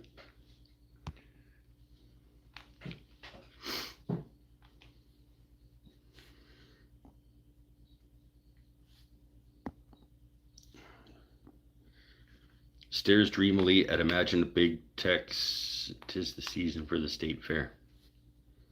The Wagyu deviled egg burger.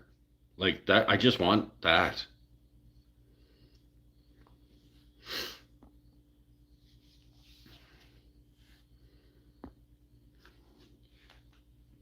Mushrooms have the most off-putting texture.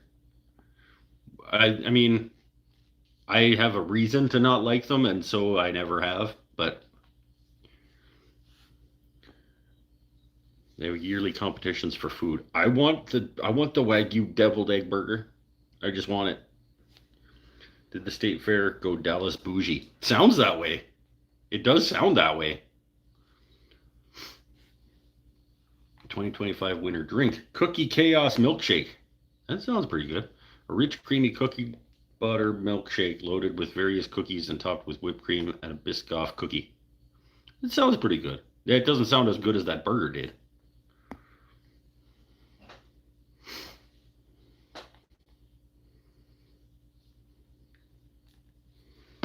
We can't even get enough blue crab to feed Marylanders.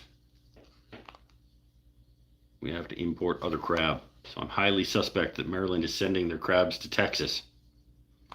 Only that one guy who made the rice balls. I mean, if you got money, you could before the Marylanders get their crabs, you could buy them out from under them.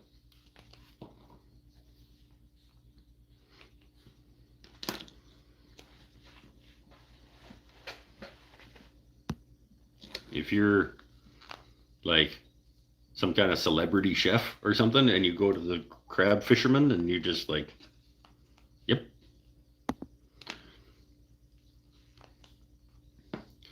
Also, most Texans don't appreciate the high quality of the shrimp available in Texas. I learned when I moved to Maryland.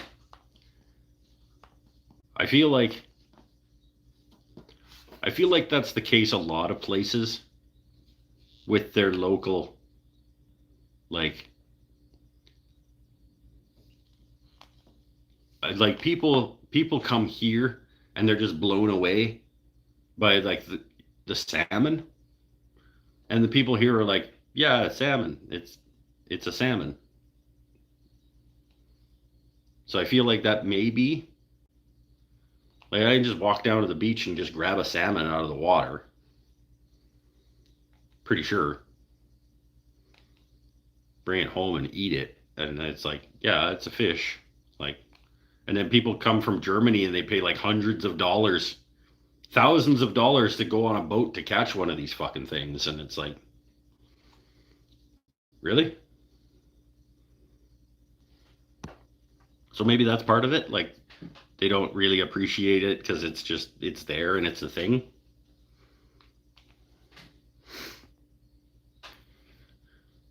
I want to know why people in Nebraska can't get fresh crab. Because crab don't grow in Nebraska? You can't grow a crab tree in Nebraska, I don't think. It's not the right soil chemistry.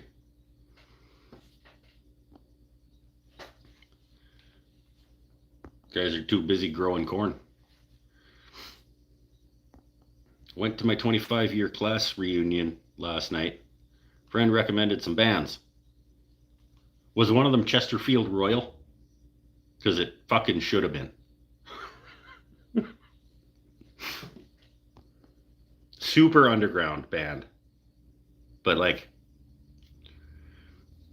the Cramps, Drive-By Truckers, Dawes, Murder by Death. I haven't listened to any new music like on purpose for a long time.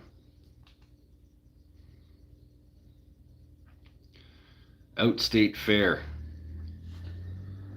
Our probably state fair has cow shaped out of butter every year. That sounds awesome. Is it cow sized? Like,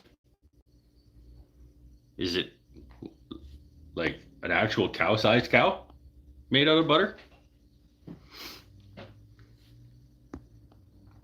Hot honeycomb lemonade shake up. Comes with watermelon, jam and chamoy, and tahini on the rim. Nope, I'm good. Sliced jalapenos swimming through jalapeno juice and honey into the lemonade. No.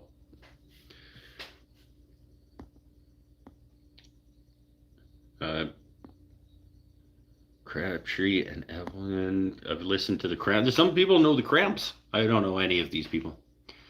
I grew up in North Texas, 5+ hours away from the Gulf of Mexico, so I figured it was imported. Well, it kind of is. I like the bloopers reel at the end of your video. Thanks! It's like one of my favorite things to do. I got a little bit angry in this one. I was laughing at myself when I was editing it. I was like, oh, dude, you like actually were mad. Like, I try not to get... Like, this is supposed to be fun. But when I was editing it, I was like, oh. Like, you could, like, have a Snickers or something. Like,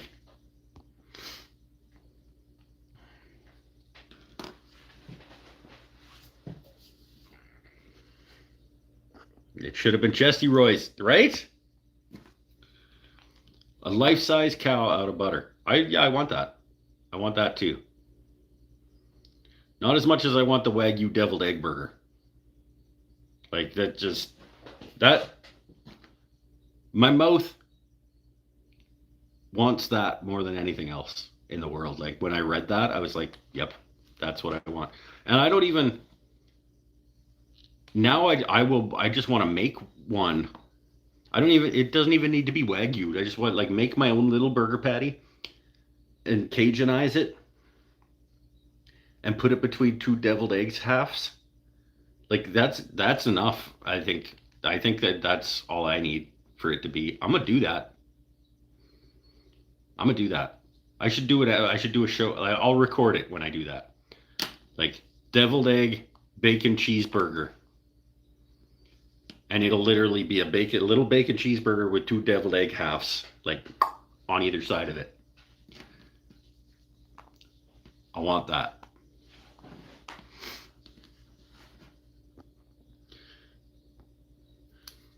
Sent you a pic of the Wagyu burgers. That's not going to make me want them any less.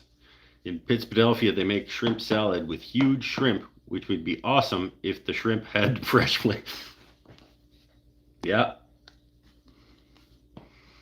This live episode brought to you by Snickers. No. Okay, I don't have any more room for any more tater tot extravaganza. Let's try, though. Let's try another Tony's. Let's try another Tony's chocolate bar.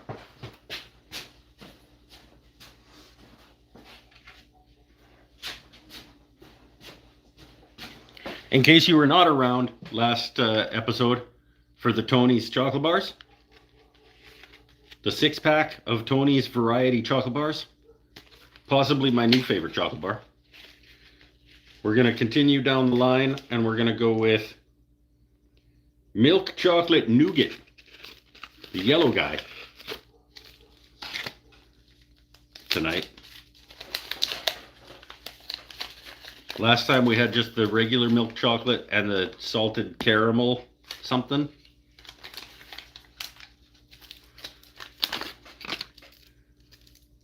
But Tony's is doing a good job here. So let's try the Milk chocolate nougat. Yep, that's what it is. The yellow one is milk chocolate nougat.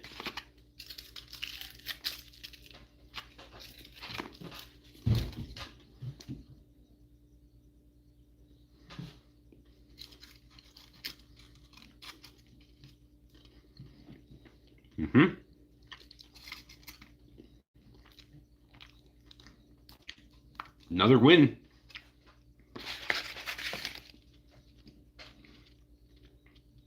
Another win, Tony.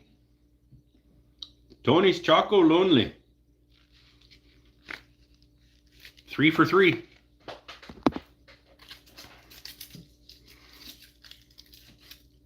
Costco sells Wagyu ground beef by the pound. Do you have Costco in BC? We do. I don't know if I believe the Wagyu that you're getting at Costco is like proper.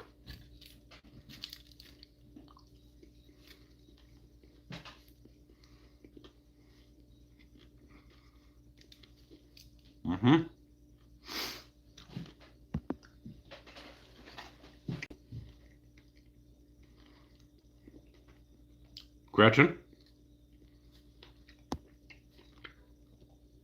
Two-eyed Kajokalonis? Question mark, exclamation mark.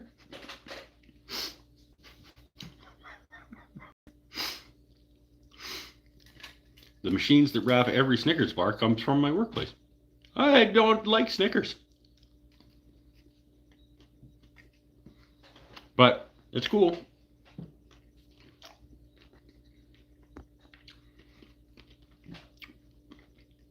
Well, I'm going to bed. All right. Later, Keel.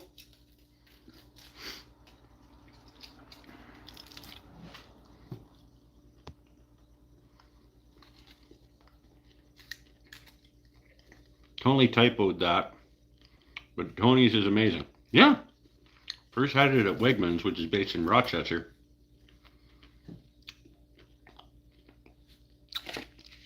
I tried them for the first time. I saw the 6-pack of variety. And it wasn't that much. And I was like, Netherlands? I thought it was Belgian, actually. I misread.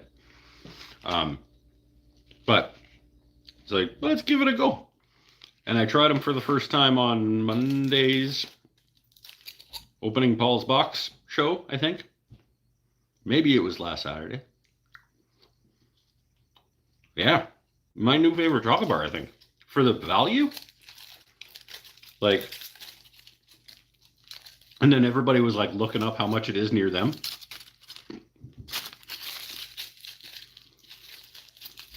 But I think this 6-pack was like $11 or something.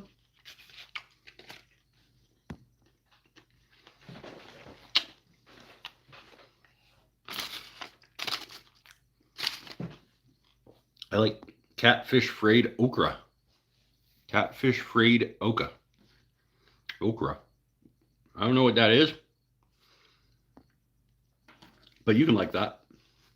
Snickers are good. Baby Ruths are better. Nope. I disagree with both of those sentences. I mean, Snickers are okay. It's just too much peanut. Since going sober, any thoughts about expanding further to reduce suffering to non-humans? Nope. I mean, I already think a fair bit about reducing suffering to like the planet in general. Perhaps going vegan. I would not enjoy my life. I like meats and cheeses and eggs and things too much. I got really excited about Tony Chocolate Only.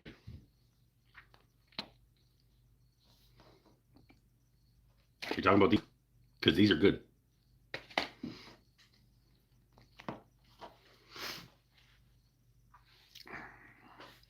Gretchen, you know Wegmans. Where are you located? Gretchen is in Pittsburgh. We've talked about this.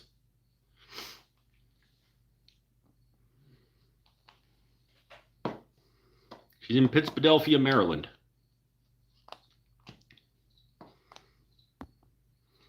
Been curious about Mike's weight since he pulled out the chocolate 4 minutes ago. Why? What?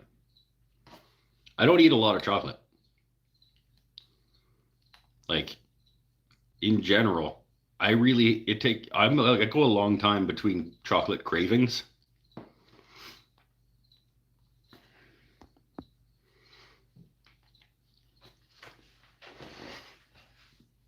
Fried. Eat fried. What? Oh, hold on. You were fixing a typo, probably. What the shit? Catfish fried okra. Is okra a cheese?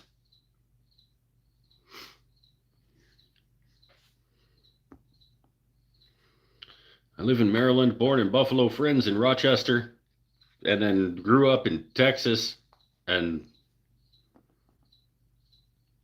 her next vacation is on Vancouver Island to come see her friend Mike. And eat a salmon. I like a mixed texture. Smooth candy bars seem too sweet. Somehow. My favorite chocolate bars, are not overly sweet.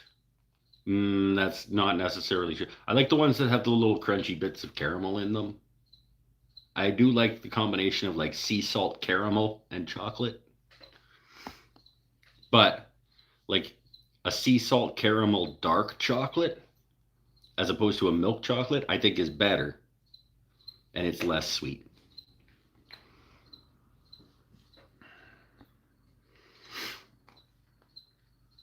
Snickers is a lifeline kind of ration to me. I would eat one if I had no time and needed to eat something. Require energy, grab a Snickers. That's what I do with the pure protein. I get them at Costco. That was one of the Mike's never had this food before too. The 3 different packs of different types of pure protein, like protein bars that are essentially chocolate based as well. There's like the double chocolate and the chocolate chip cookie and the peanut butter.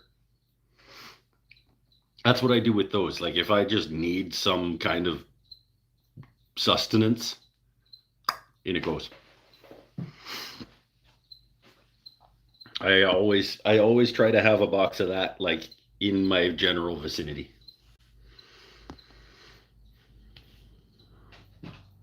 Tony's is totally healthy, really. Yeah, that's one of the things that I liked about it is like I was reading the ingredients and like each different kind is like it's like sugar, milk powder, cocoa powder. That's it. It's just like it's actual food. Sugar, whole milk powder, cocoa butter, chocolate liquor. Oh, it really? In which one? The milk, and then sugar, wheat, glucose syrup, butter, cream, sea salt. Like that's the ingredient list in one of these chocolate bars. Like it's pretty good in terms of like food.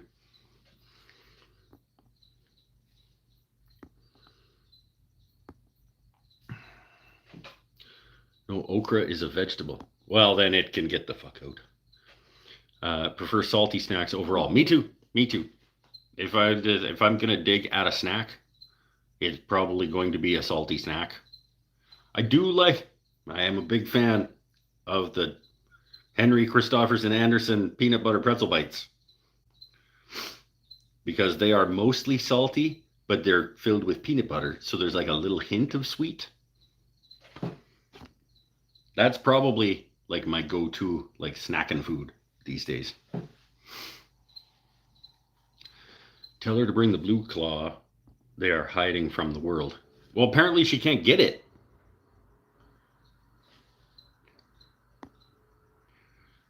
Okra looks like a Christmas tree married to broccoli. And then Matt ate its wings. Cute.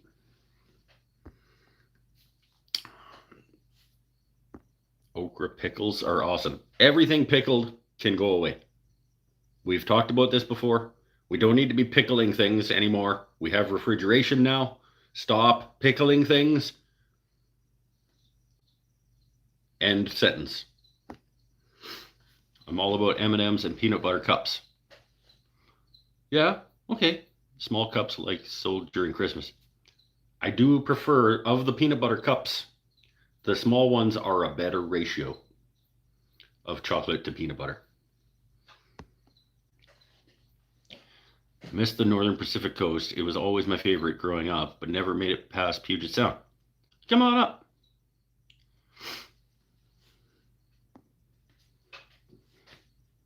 We can do a meetup. Paul wants to come. Sean McGill lives just down the street. Mikey B lives just over there. Tyler Peterson is just up the road. Pinnell will fly out because he's going on vacation like 4 times a fucking year anyway, so he can do one of them out here. Marv can drive down from the interior, I'm pretty sure.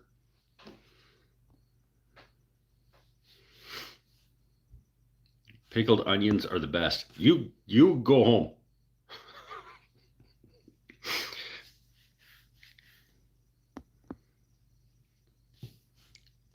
I heard people talk about okra. Mike, have you ever eaten okra? Probably not. Considering I thought it was a cheese.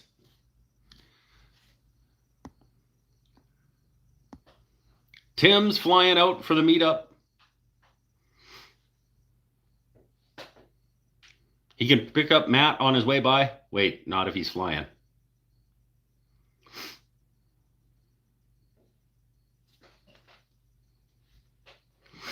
I guess you can't really stop off and grab Matt in Wisconsin on the way by if you're in a plane.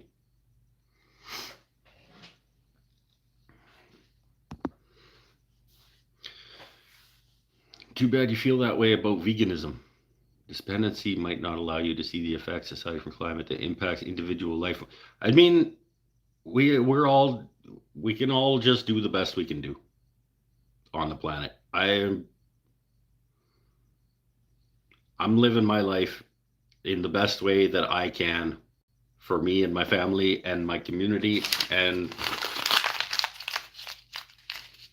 while still hopefully retaining some semblance of joy.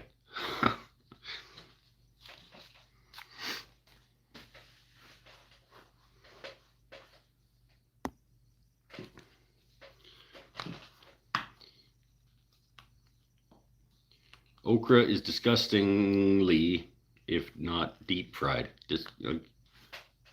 I mean, I think every vegetable would be better if it was deep fried, wouldn't it? I did, yeah. You can like it. You can like it however you want. There will be no division here on the show, on this channel. We are here to be together and bring people together. Veganism is a choice, not a requirement. Yeah, I mean, everything's a choice, really. Within this context.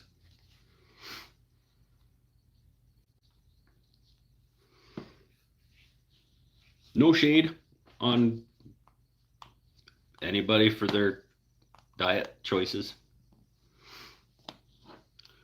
Fried mushrooms, okra, and green tomatoes. That sounds like I would rather eat that thing that Pinnell sent me a picture of, with the seeds all over it.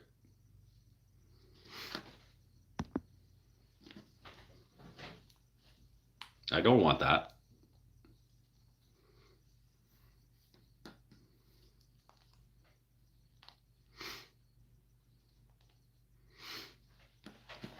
I'm gonna have another cigarette. That's what I'm gonna do. A joyful life is not incompatible with a lack of suffering. Let me just parse that for a second. A joyful life is not incompatible with a lack of suffering. Okay, I agree. Yep, I can agree with that statement.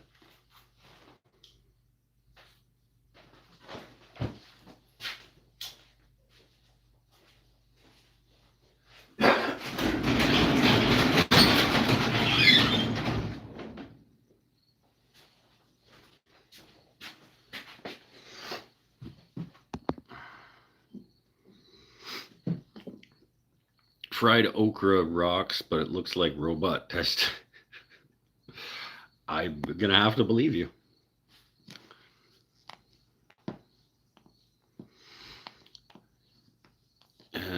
Humans no longer know proper nutrition for our species, including how long we are supposed to nurse our young. We are too separated from nature. I think there are a few different ways to look at this. Nature itself has changed. The natural world that humans now live in, natural world, is different than it used to. Like you could argue that humans' natural environment now, in some ways, is has become urbanized.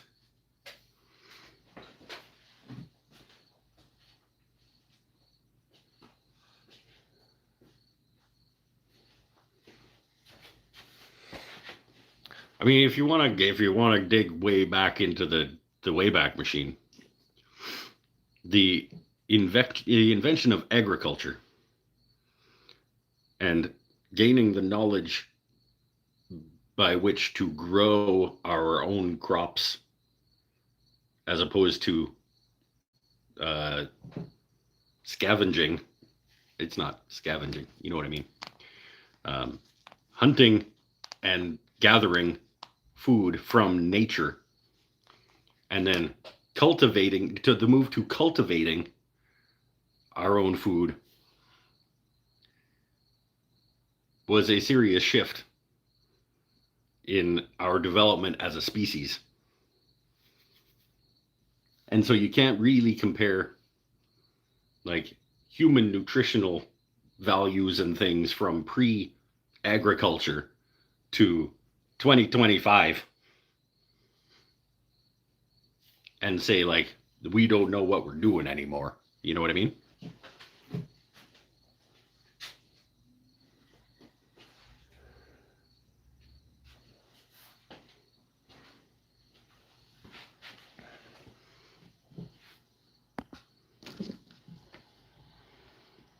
Like the fact that I can go to a grocery store and buy vegetables that were cultivated as opposed to having to grow them myself in exchange for them little representative tokens, digital representatives tokens representing time that I have spent. You know, like this.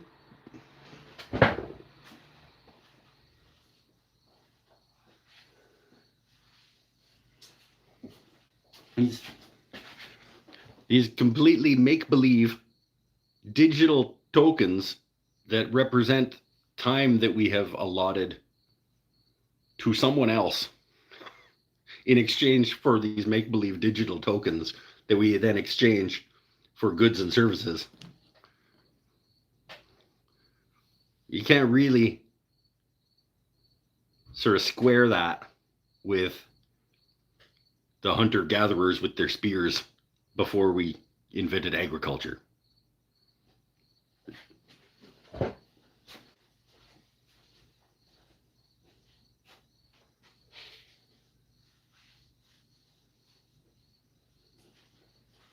Like to compare those two things and say like we're doing it wrong now. That's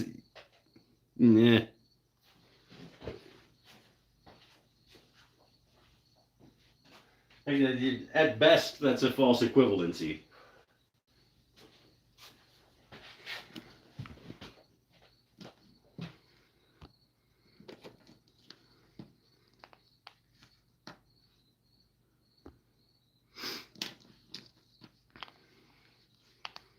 think we are omnivores in order to survive all potential environments. Probably omnivores because, yeah, we ate what we could in order to survive as a species, and sometimes that was meat, and sometimes it was not. Mike does remind me of the great Greek philosopher Socrates. Each human requires something different, but if you ever tried to nurse a baby, try to find out what you were supposed to do. I don't think I would be biologically able to nurse a baby.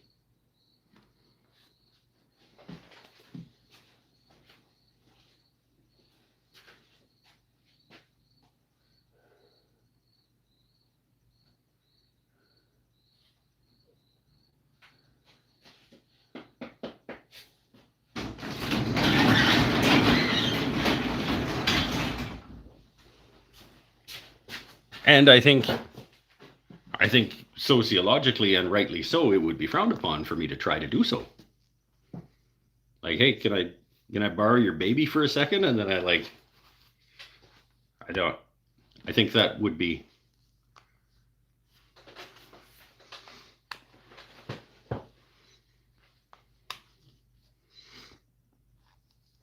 Rightly frowned upon.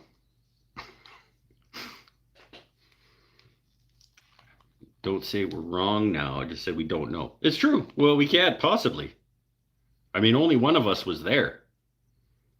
Tim, tell us what it was like.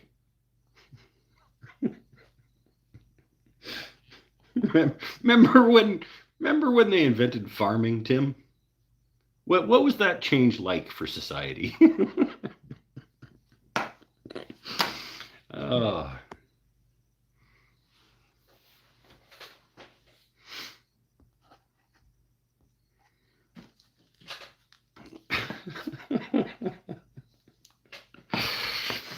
Oh.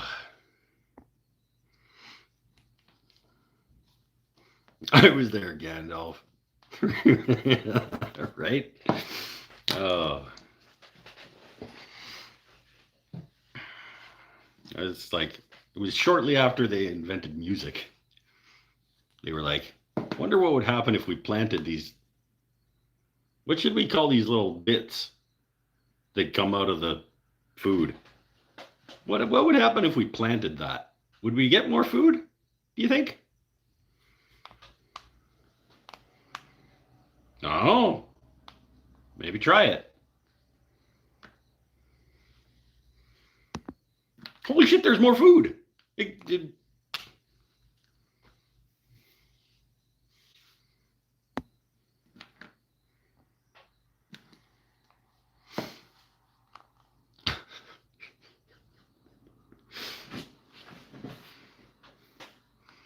I think maybe we'll get this show wrapped up. We're at 2 hours and 45 minutes.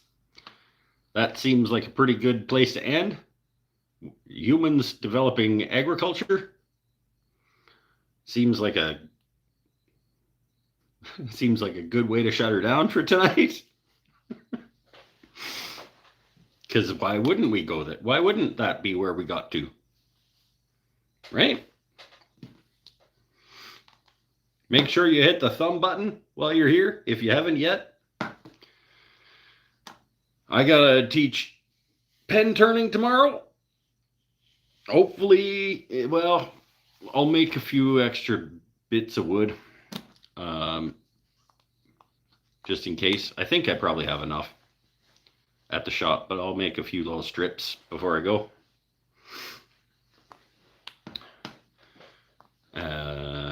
And then, yeah, next week, probably, maybe the lathe bearing replacement video next week. It's going to be an easy video to put together. Next week's video will be either the bearing replacement or the maple breakdown. Breaking down the big chunks of maple from beside the house with chainsaw and the bandsaw and the planer, or bearing replacement, or string trimmer review. I don't know. We'll see. There's some options. Things are building up. I like having a backlog of things that could.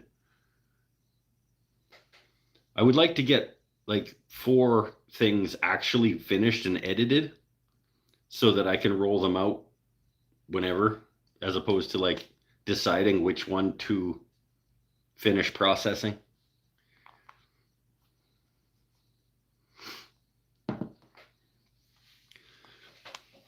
But I don't foresee that ever happening.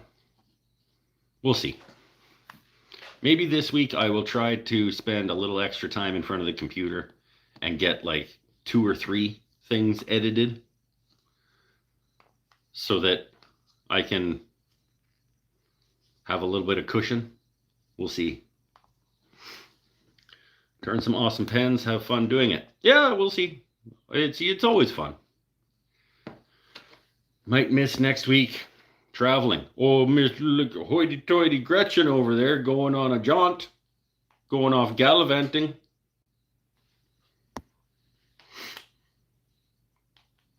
String trimmer review. It's a weed eater. Well, we call them weed whackers up here. I don't know.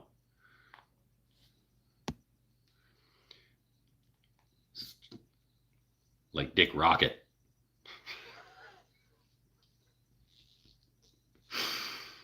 Rubbing off on Gretchen. Stop it. Boo. Bad Mike.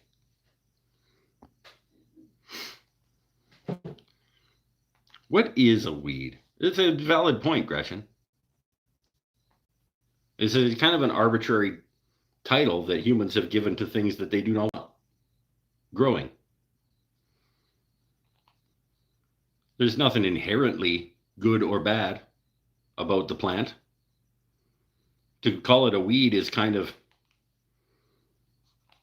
derogatory. It's kind of like a slur. It's a slur when you call. Who are you to decide?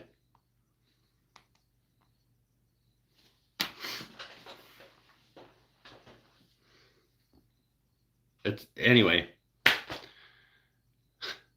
Stay happy, stay healthy, stay safe, everybody. Be kind to each other. Treat each other with respect. We all have value. And be kind to yourself as well. Because sometimes other people aren't going to.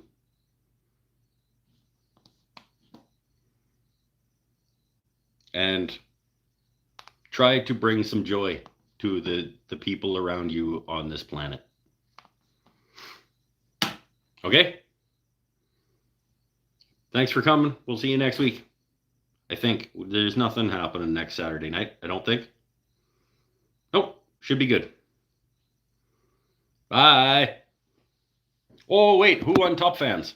Tim Allen, followed by Gretchen, followed by Tom Keeltronics. Tim Allen wins tonight.